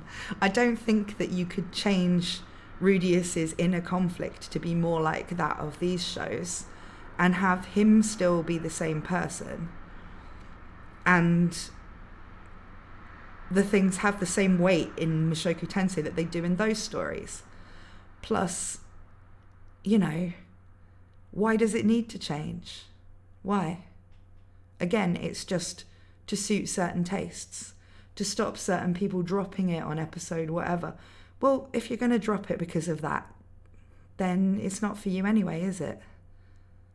Why do we need to make things suit the broadest possible audience and not give them the ick, when, you know, you could just make something that only some people like, but when they like it, they really love it. And you can tell with Mushoku Tensei that they do. And that's why they defend it, and they keep trying to persuade you that Rudeus gets better. And maybe we don't even all completely believe that when we say it. It's just easier to say that than to say all of this, you know? Still, let's carry on. uncomfortable, neither of them is anywhere near as gross as Mushoku Tensei, because both of these quote-unquote romances are portrayed as sources of strife for the characters, not something that the viewer is just supposed to go along with. I've only seen half of the first season of Tokyo Revengers, so if that winds up being very off the mark later on, I'm sorry. But if a series wants to get real interesting, then I can imagine a character like Rudy having a childhood friend or a girlfriend whom he lost for some reason. Maybe she moved, or she died, or she abandoned him once he started getting bullied. Someone whom he has always associated with ease and comfort, and whose absence leaves a huge mark on his life. And then, in a character like Eris, not Rudy sees the echoes of this past relationship and feels like having a connection with Eris will give him back some semblance of that feeling that he had before he lost this friend of his. He knows it's wrong. Okay. But if they were going to do that, they would have done that with the relationship with Sylphie, I think, not Eris. Because Sylphie plays the role of the childhood friend who ends up being a love interest in this story. And also, if you're saying, oh, this person made me feel comfortable and at ease, Sylphie did that when he was a child. Eris terrified him at first. And so if you were going to use a comparison like that, it would have been done with Sylphie and not with Eris. And so it would already have been used by the time we got to Eris in the plot. And Rudy did have a childhood friend who was a girl, and it doesn't come up that often. He does mention it a few times in the novel. And I think that the way he described her is that she was kind of on the track team and stuff. She was quite slim and athletic, and so physically more like Sylphie than Eris as well. Because, you know, Sylphie's slim, she's not got the big op eye. But yeah, I really think this was unnecessary as a fix anyway to me. I don't think this bit needs to be fixed. But if they were going to use that way, I don't think that would necessarily be a bad thing. But I think it would have worked better with Sylphie than Eris. So the Eris part would come later, and you'd still have to come up with another fix for that. Knows it's selfish, and he knows that it is hurting Eris in ways that he will never be able to make right again. So this kind of angle would have to come with a lot of explicit guilt. But the big thing that would have to change between the actual scenes that we get and the hypothetical scenes that I'm talking about is that the guilt and regret expressed by the character would have to happen in the moment. There is a scene in episode 7 where Rudy goes to grope Eris while she's sleeping, again, but he sees Galen's ring on her and he stops. That scene is about as good as you get with this series. It perfectly displays a tension between what Rudy wants and what he knows to be right, and it lets those two things battle for a moment in his head. In this scene, doing the right thing wins, but that's not what makes the scene worth watching. What makes this moment great is the tension, the choice that our hero has to make to be good or to be selfish. If that choice were at the forefront of all of his objectionable actions, then we could talk about how satisfying it is that Rudy gets better later, but it isn't. Sometimes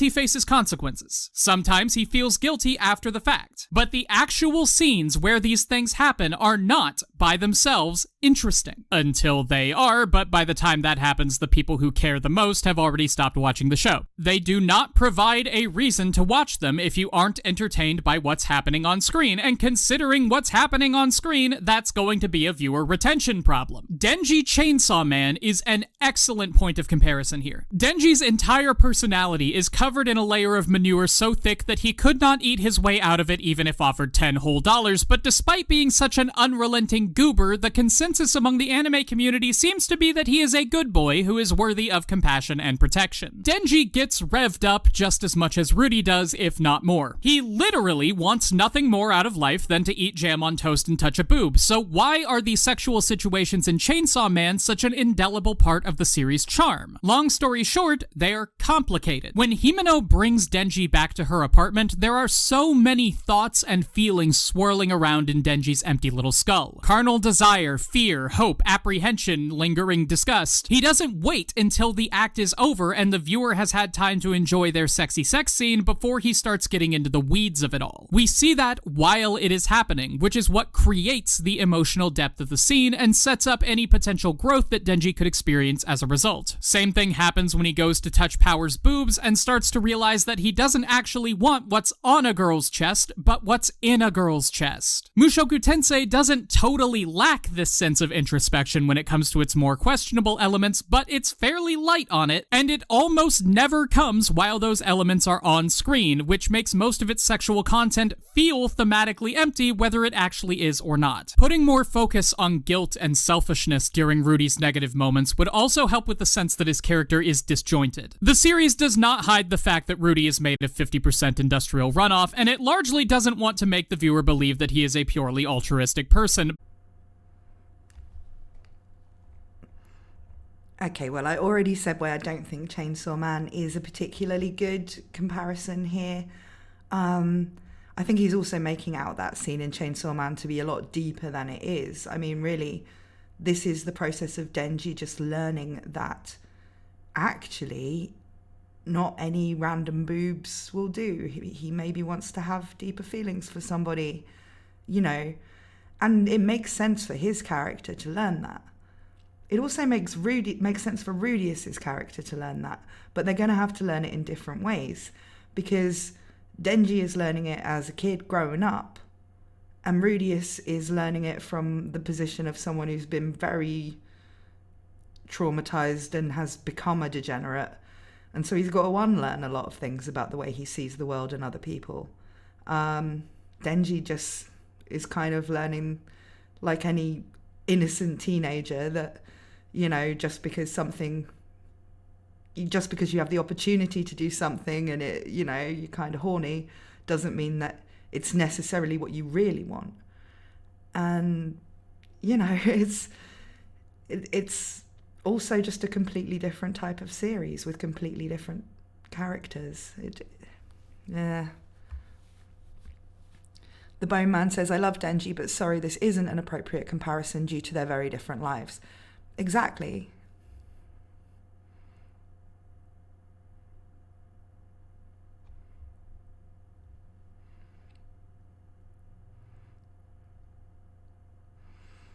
Combat Coin 999 says, I feel like with Denji, he's just a young boy who doesn't know much. So that's why when thinking of love, he sees it as physical, but then we'll learn more about how it's more than that. Yeah, exactly. That's what that kind of scene, and when he has the opportunity with Power, and he knows now that he just sees her as a friend, and so he doesn't want to do that to her or with her.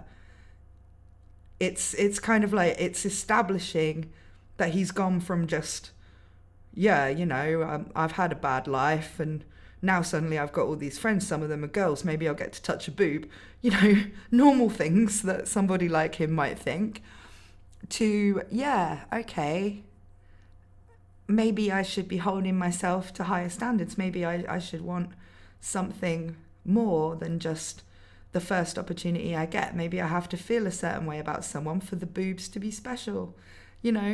It's kind of normal, but it's also something that fits his character differently to how it fits Rudy's. Rudy does also kind of learn that, once he has feelings for somebody, that has a big impact on how he feels sexually and stuff. That is something that happens in Mushoku Tensei, but it's very different. Again, they're just very different people with very different backgrounds. Denji is an actual teenager growing up. Rudy is a teenager growing up with the memories of a very different life, and, who has become mentally a degenerate and needs to unlearn this notion that anything with a pulse is kind of fine.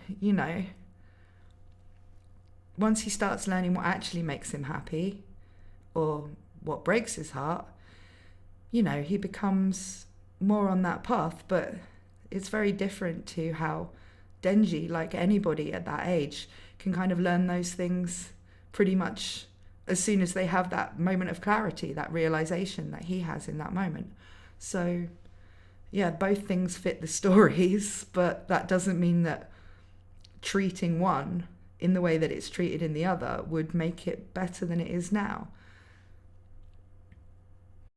Rudy is hard neutral good. For all his faults, he is a person who does the right and noble thing purely because it is the right and noble thing, whether it benefits him or not. He saves Sylphie from bullies, works to improve Regert's reputation, saves enslaved beastfolk children, protects a village from bandits after they wrongly imprison him, and pushes a teenager out of the way of an oncoming truck. He makes mistakes and errors in judgment that sometimes lead to catastrophic outcomes, like the death of Goblin, but that usually happens because he's trying to do too much good and overplays his hand. He monologues to his father about the importance of protecting the weak when they can't protect themselves, but apparently sleeping 9-year-olds aren't the weak. It's fine for a character to have contradictory personality traits. People are made of contradictions, but those contradictions have to come in conflict with each other. This is the main problem I have with the idea that Rudy gets better later. It is true that his behavior gets toned down as the series goes on, but in large part that isn't due to legitimate growth from him. Rudy stops sexually assaulting Eris, but not because he reflects and realizes that his behavior towards small girls is indefensible. It's because he comes to respect Eris specifically as a warrior and as a person, and is no longer willing to hurt her for his own selfish gain. The people around him also get older as time goes on. He stops molesting grade schoolers, sure, but that's largely because he stops being around grade schoolers, except for the one he owns as a slave. He doesn't stop.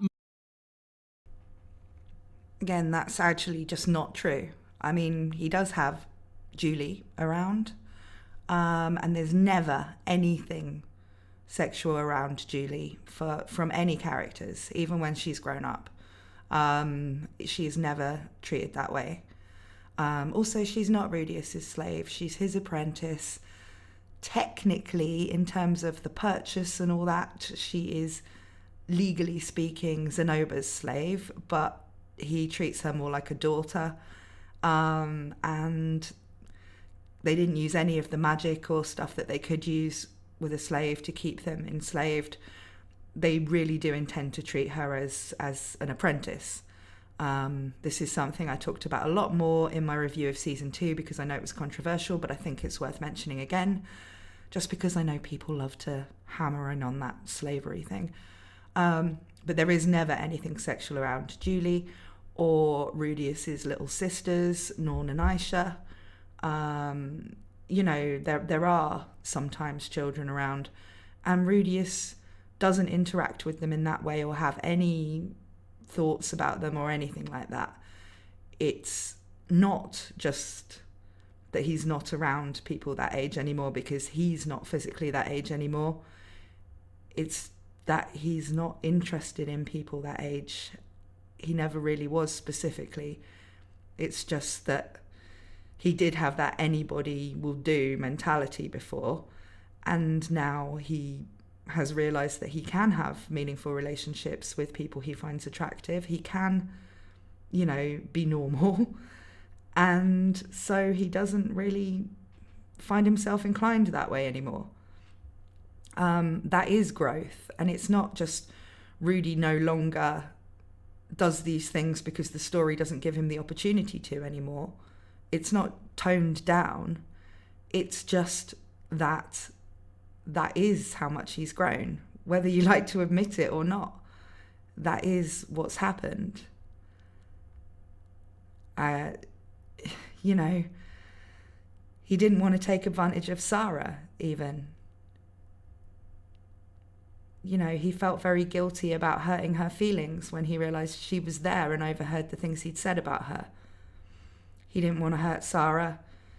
She was the same age as him, and she made the first move and all that. It's the same thing again. He has grown, and now his interests are more in line with what a normal person in that world would be, and that's in having actual serious relationships, having meaningful relationships that make his life better, and with people he finds attractive because he finds them attractive, not just because his mind has become twisted and everything is somehow arousing to him.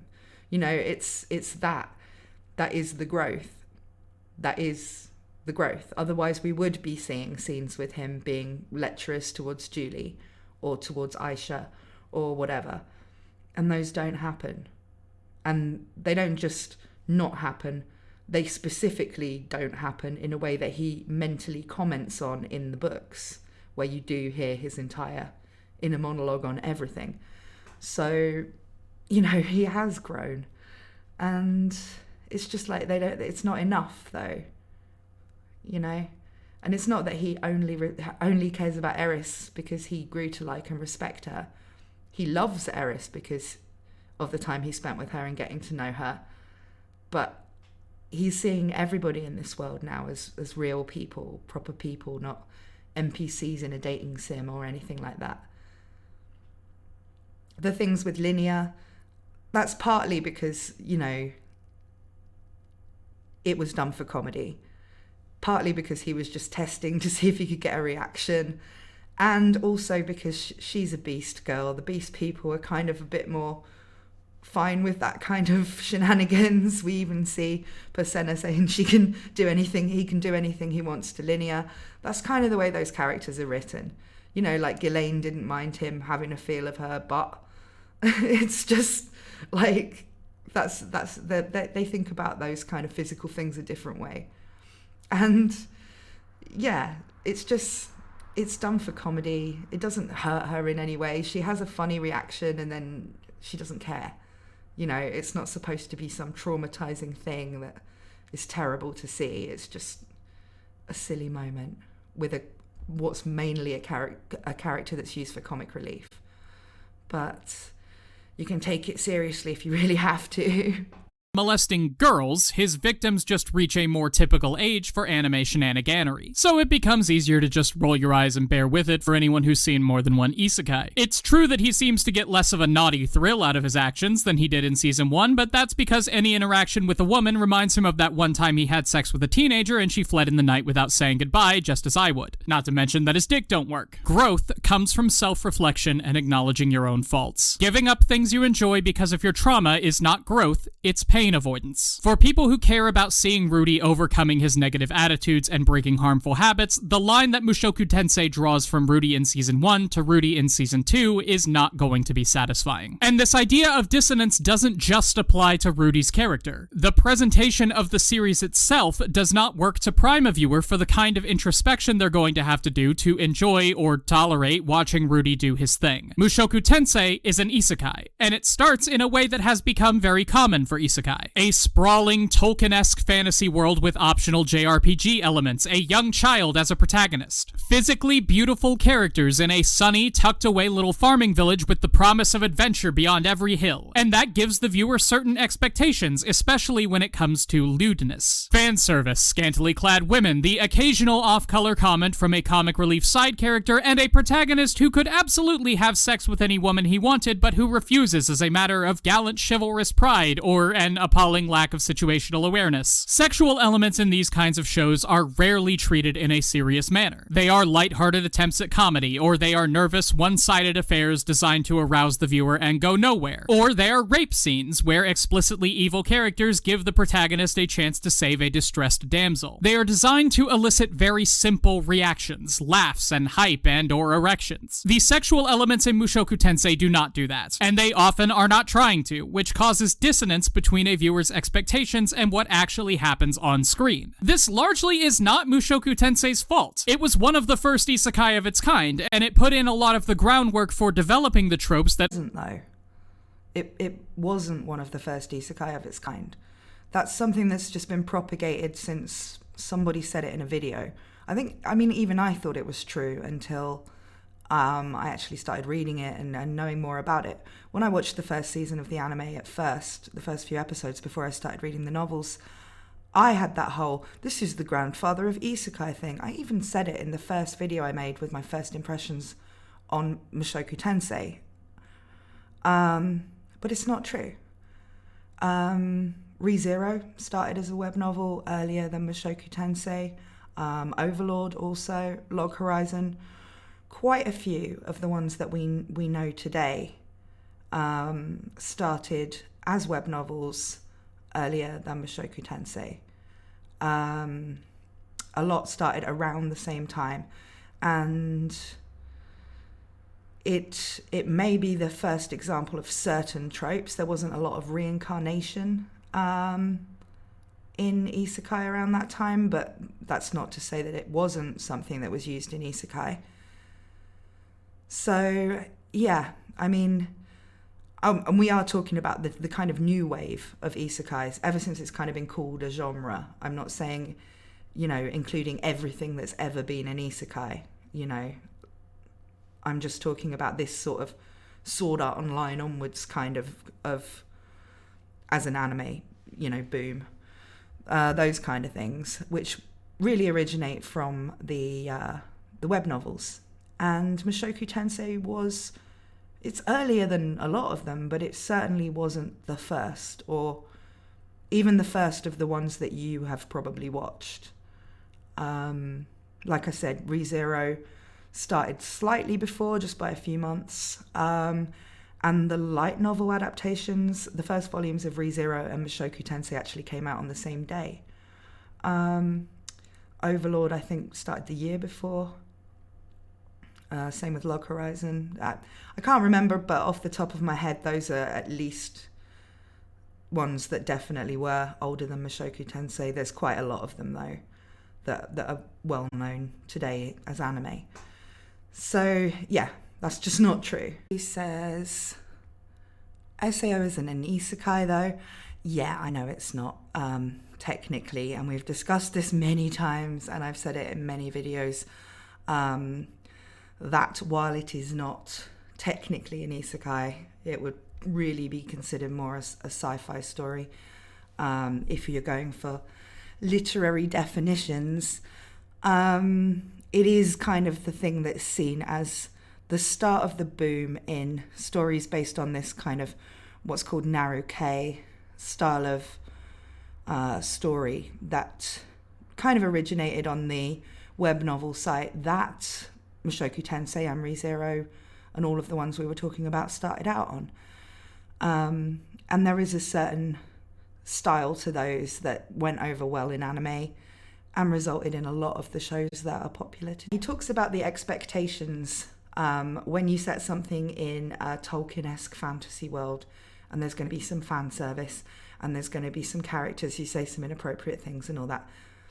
I mean, those things do happen in most of these types of stories, and that's because the target audience for them, although they enjoy interesting stories with all that stuff, they also enjoy a laugh, and they also enjoy, you know, the characters looking pretty on screen. There's nothing unusual about that. It's anime, you know? Everything doesn't have to be deadly serious, and even the serious animes can have funny moments. I mean, they even use chibi bits in Berserk, even in the manga. Not everything has to be grim and serious all the time. And yeah, quite often the source of comedy can be lewd things. It doesn't have to be, and it isn't always in Mushoku Tensei either, but it can be. So I don't really see what difference that makes. Let's see what he has to say next. I really just have to always argue with that Mushoku Tensei was the first isekai of its kind thing, because that thing gets perpetuated so much. And even the author was asked about it, and he's just like, no, I was inspired by lots of things that came before me that were around at the time when I started writing. You know, I think he finds it quite embarrassing that people talk about him like he was some kind of pioneer when he doesn't see himself that way.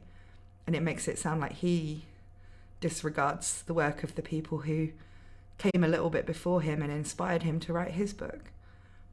But still. Built on to create these expectations. But for a modern viewer who is watching an anime series that is ongoing at the time of this video's publication, those expectations are there and they can cause problems. The setting of the series features prominently in the Mother's Basement video, Mushoku Tensei is Art, You Philistines. In it, Jeff discusses the line between depicting unbalanced sexual situations as an integral part of a medieval European society and creating a setting intentionally that allows an author to depict unbalanced sexual relationships relationships for reasons beyond artistic integrity. Jeff states that while Mushoku Tensei teeters back and forth on that line, he believes that its depiction of sex is done more for the sake of creating a believable European-coded setting than not. And while questions of intent do not interest me, I think that there is an easy argument to be made that world building is not the main concern of a series that features this three-boobed Adventurers Guild receptionist, bartender, and Alina Lee's Dragon Road, the elf who is cursed to be slutty. That argument being, just look at it. Look at all of the women in Season 1. Literally all of them. Each and every single one of them has giant worlds just right for the building, most of them tucked into built-in globe pockets in their clothes so that the viewer can admire their geography even when the atlas is closed. And that's assuming that they wear clothes at all. Looking at you, Madam Titty Kitty, that is a quote. Roxy is the only notable exception besides Kishirika Kishirisu, who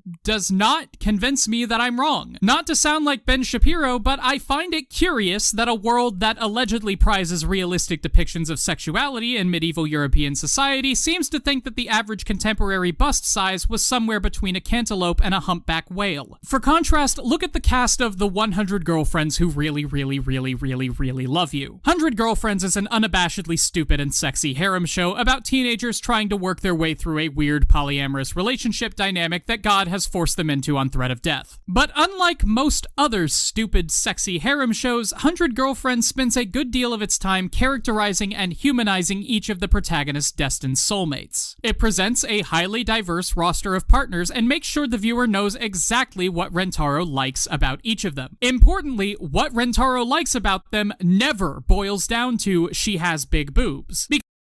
Okay, but first of all, I don't think having attractive looking characters that the audience is going to find fun to look at is ever something you shouldn't expect to happen in an anime.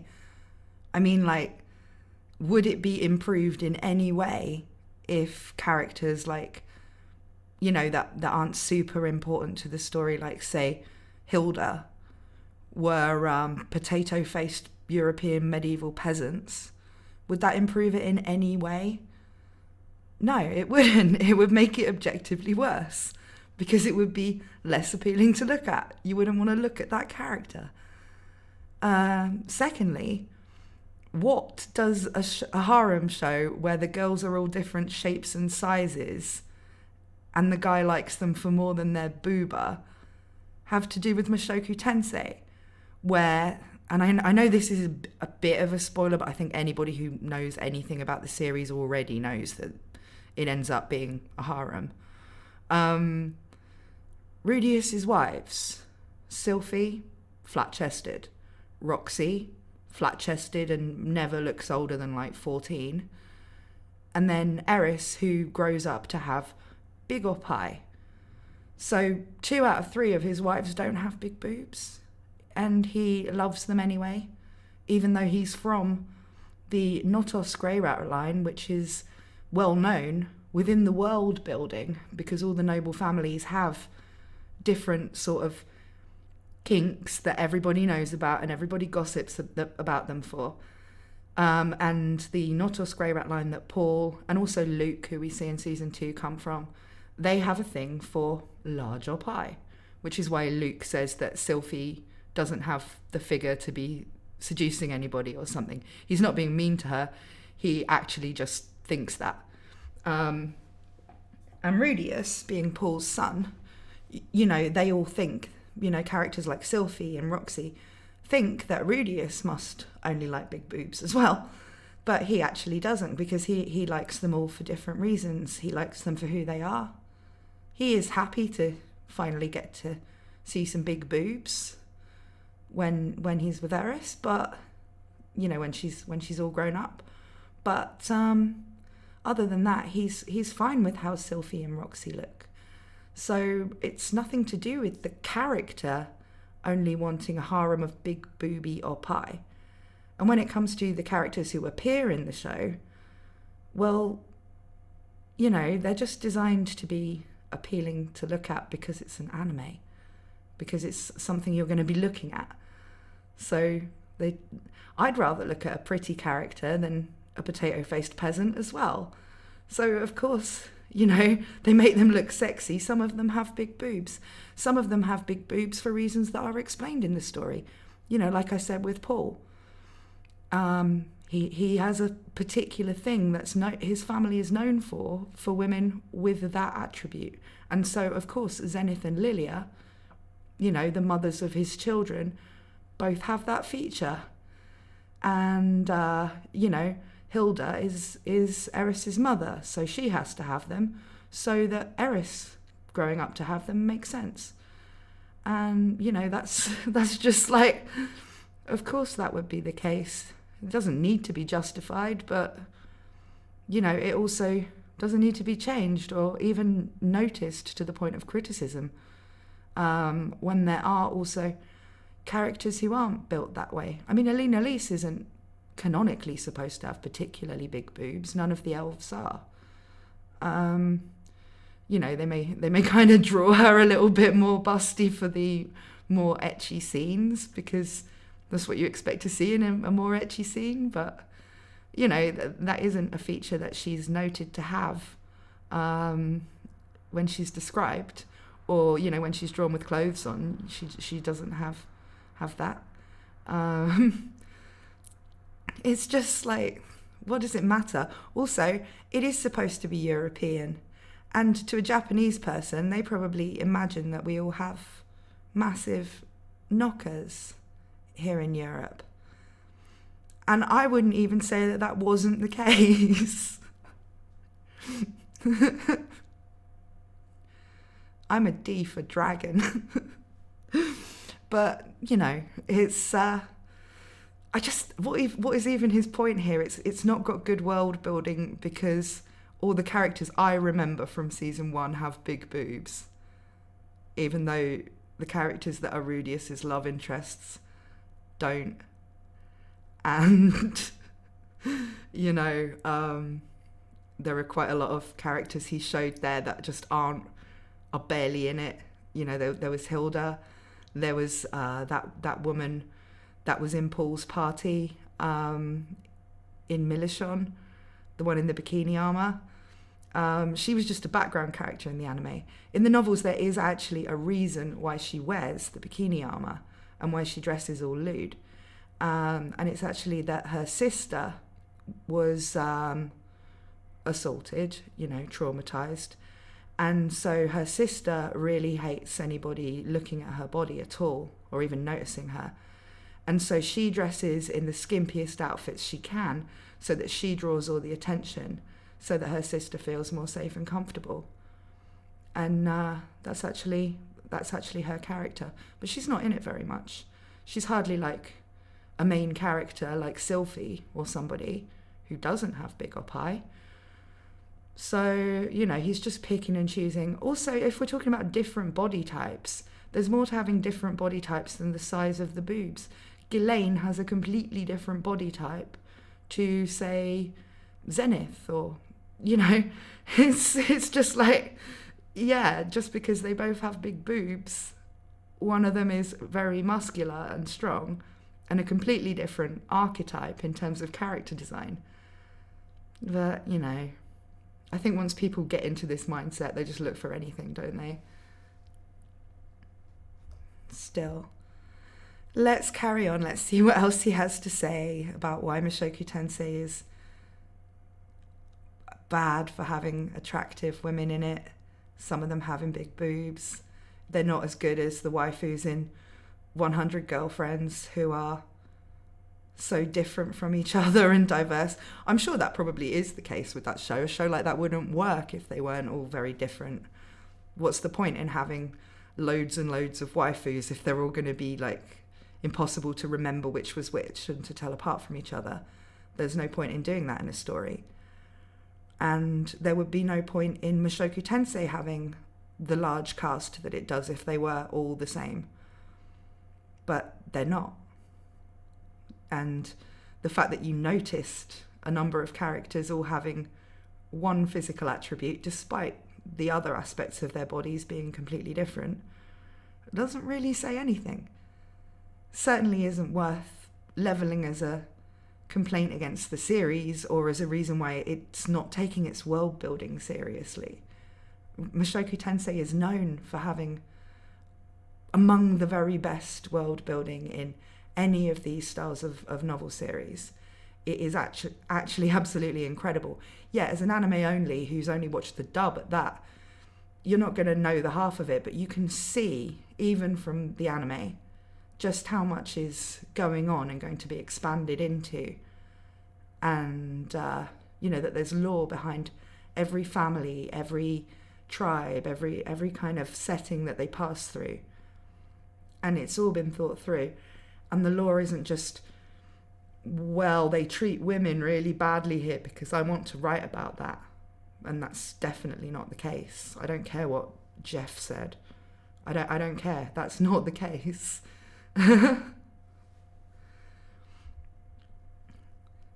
Try treating women badly on the demon continent. I don't think that you'd get away with it. Not with Kishirika in charge. And certain other characters who haven't been shown. Hero will certainly not complain about exactly half of his first 5 girlfriends having giant boobs. That is not where the series' priorities lie, and the character designs reflect this. In addition to depicting girls with different interests and personalities who come from all walks of life, the manga shows women of all different heights, body types, hair colors, eye colors, bust sizes, ages, and family resemblances. So while it feels weird to praise a series just for depicting women of different shapes, especially when they all happen to be skinny Japanese girls, it does speak to the goals of the series in a genre where this is very much not the norm. Looking at Mushoku Tensei's roster of dramatis mulieres does not give the impression of a series that wants to sell itself as a serious, character-driven high fantasy epic. And there, in my longest video yet, is an extensive list of ways that I believe Mushoku Tensei could help to sell itself to potential viewers without sacrificing what it wants to do with its story. Part of the reason I made this video is because I saw a lot of people I respect expressing how much they love this series, and I felt like there should be a video on the opposite side. Part of it was that I was getting tired of people telling me that Rudy can't possibly molest Eris because she's older than him, but mostly it was frustration. This video would not exist if I didn't think that Mushoku Tensei had the potential to be great. The way that it explores grief and loneliness, isolation and toxic masculinity, the intricate plot and the detailed world, and the fact that the only reason I didn't tear up at certain points in season 2 is because I made a vow with myself early on not to let Rudy Mushoku Tensei's erectile dysfunction make me feel even a single emotion no matter what. I want to like this show. I want more people to be able to experience the things that it's trying to do well. And more than that, I want more shows to be able to tackle the kinds of problems that this series fumbles with and do it in a way that is graceful and engaging enough to draw viewers in instead of push them away. Because the things that Mushoku Tensei tries to say, I just wish it acted like it. Thank you all for watching this. So that was the end. That ending makes me think, I don't know how much of what he said he even believes. And I don't know what he, because he really was reaching to find arguments against it. And clearly he does like many aspects of the show. Whether he was trying to sort of play devil's advocate to a point because there were some things he found a bit unsettling and he just wanted to go down the route of, if I were to try and make this acceptable to everybody, how could that be done without sacrificing too much of the things I like about it? Or whether he really does think it did fumble messages about serious issues. I don't know what he thinks the message that Mushoku Tensei is trying to give is, because the message I think it's trying to give, as someone who's read the entire thing and, really overanalyzed it a lot for the 50 plus videos I've made about it. And I am someone who does care about authorial intent. I think it's very bizarre for anyone doing any kind of analysis not to care about that. He says he doesn't, but I think that matters a lot more than people's headcanons or what they interpret things as if they're not what the author intended. So I do care about that. I've spent a lot of time thinking about it, and I think that the main point of it is what can be achieved by someone trying harder and taking all the chances that they didn't take before, you know, and that somebody that damaged and, you know, given the right chances, they can have a life that's worth living. They can be important to other people. They can even change the world. You know, okay, you wouldn't necessarily expect that to happen, but you would expect that you could take some of what you learn from Rudeus's experiences and apply it to, you know, maybe there's somebody that you know who has problems with something, whether it's like maybe addiction or something like that, and you know they've got themselves into such a state that you think, well, maybe there's no hope for them. And this is kind of like, don't give up on people, you know, because people with the right chances can turn things around and can become so important, like Rudeus does. But, you know, I don't think it even needs to have that message. Whether it's a message of hope for people who are in bad situations and feel themselves going down that path to the dark side, or whether you can just enjoy it as a story about somebody very different from you who has an experience and a life that, you know, and relationships and with interesting people and, you know, action and adventures, you know, there's mysteries to unfold and all that sort of thing. You can just enjoy it as a story. It doesn't have to give you a message. But if there is a message to be taken away from it, I don't think it's anything to do with the sensitive topics. You know, I don't think it's trying to tell you child molesting is okay or anything like that. I don't think it's even supposed to be about that. It's about the type of person Rudeus became, and then the fact that there was still hope for him. You know, I think people tend to see these things when they appear in shows and think that they are the center of the show, just because they're the things that strike them as like, okay, this is a big deal. But in the world of the story, they're not necessarily a big deal. In the lives of the characters, they're not necessarily a big deal. There's more to be seen there than the things that, to our sensibilities, are the most serious. And so I don't think it does fumble the sensitive issues it covers.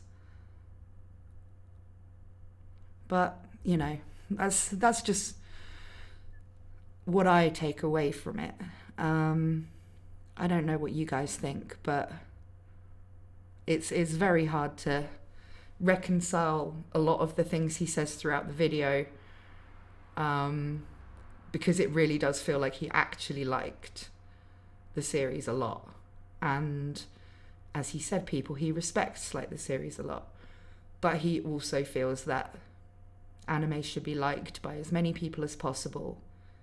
And those people who just want to see someone becoming a better person should be the target audience for this. And that's really not the case. I don't believe that everything should be, you know, homogenized to become suitable for the biggest possible audience, because that reduces down the most passionate audience, which is the people that want to see things that they haven't seen before, want to see topics explored that they relate to, and, you know, maybe just want a different experience from the same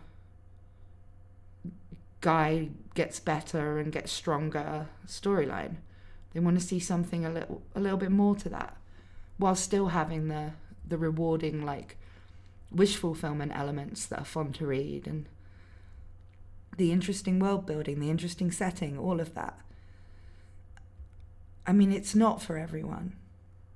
But that's one of the things that makes the people who it is for care about it so much, because it did things that other shows would have tried to tone down to appeal to a bigger audience. The people who made the anime, or who greenlit the anime in the first place, even though it took like 10 years for this show to get made into an anime. And a lot of people thought it never would get an anime adaptation. And remember too that in Mushoku Tensei, in the novels, there isn't actually any graphic sexual content. There's a lot of talk about sex, and there's a lot of talk about sexuality and the way characters view these things. But the actual scenes where people get it on are all pretty much fade to black. You know, it's not 50 Shades of Grey or anything. There's no graphic descriptions of anything happening. So it wasn't written for titillation. It wasn't written that way. It was written because those scenes meant something to the author in terms of what the world was meant to be like. He has said in interviews that sex is part of life, and if he wanted his world to feel realistic, then people had to have different attitudes about it. They had to have a relationship with that side of themselves. And, you know, discussing that and exploring that as part of the characters is not an inherently bad thing, especially in a show with an adult audience. Now, he wrote the book the way he wanted to write it.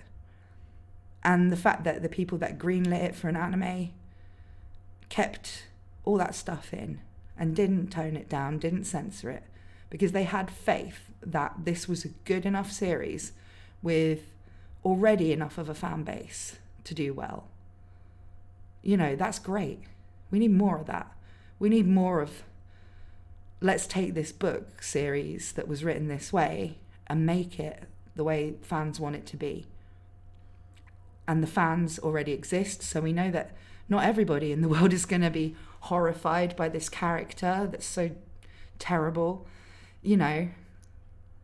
And they made it as it was instead of making it so that all the normies could get invested in it, you know, which is kind of what he sounds like. I don't think he is that kind of normie.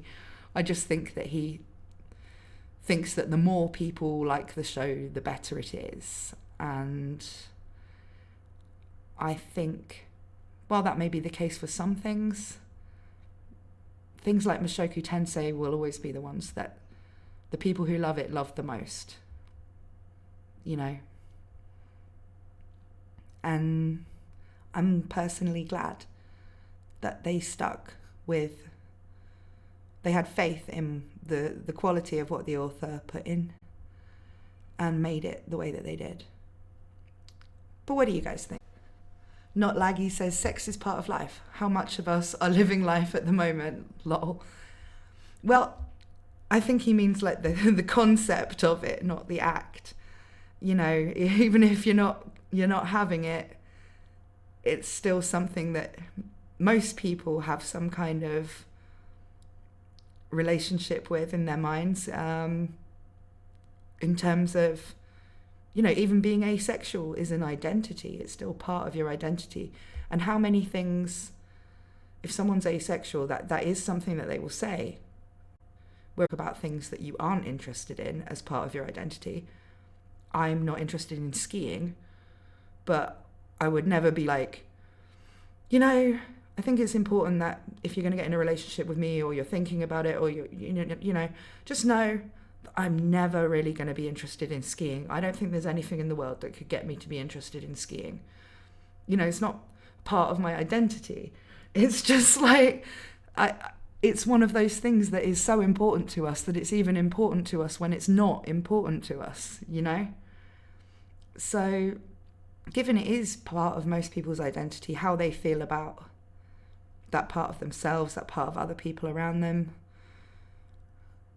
you know, and what society expects and what you want, all those things, they are important to people's identities for the most part. You know, there's probably some people who just don't care one way or another, but, you know, if you're making a fictional setting and you want the people to feel different from each other and unique and individual, but also you want the society to feel like a real one, these are all things that every person is going to have.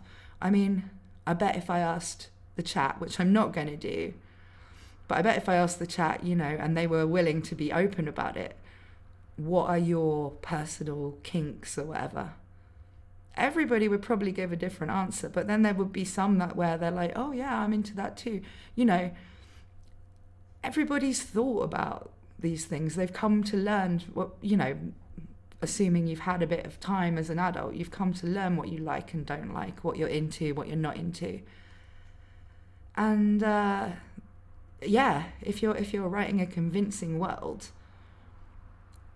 which I think also what you have to remember with Mushoku Tensei is the whole series covers the whole of Rudeus' second life.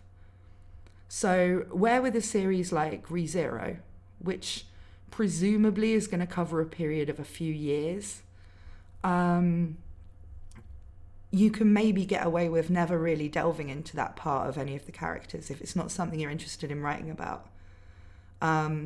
You don't necessarily need to.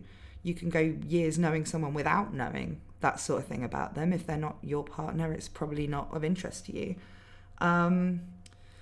But with a story that's someone's entire life, them growing up, getting settled into a new world and meeting all these people, of course, you're going to have to sort of talk about all aspects of life, not just the ones relevant to the immediate plot. And so, it makes sense to me that he wanted that to be something that was in there.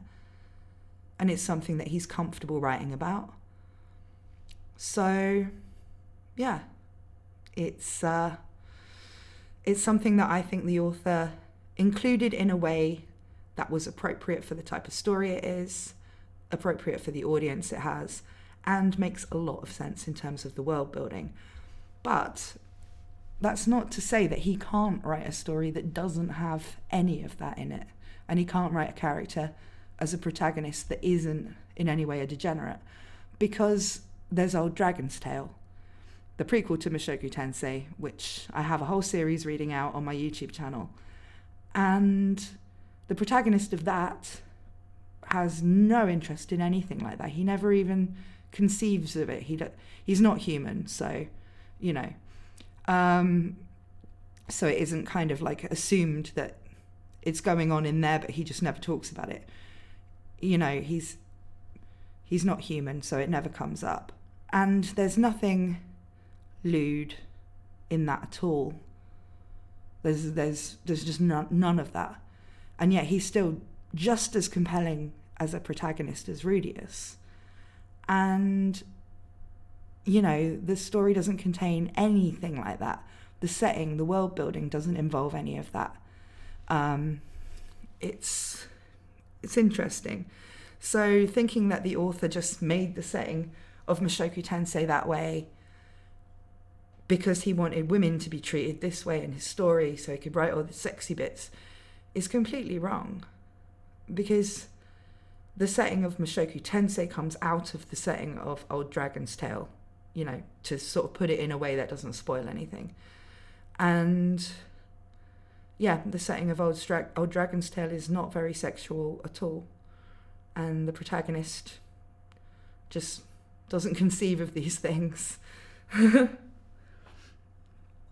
But still,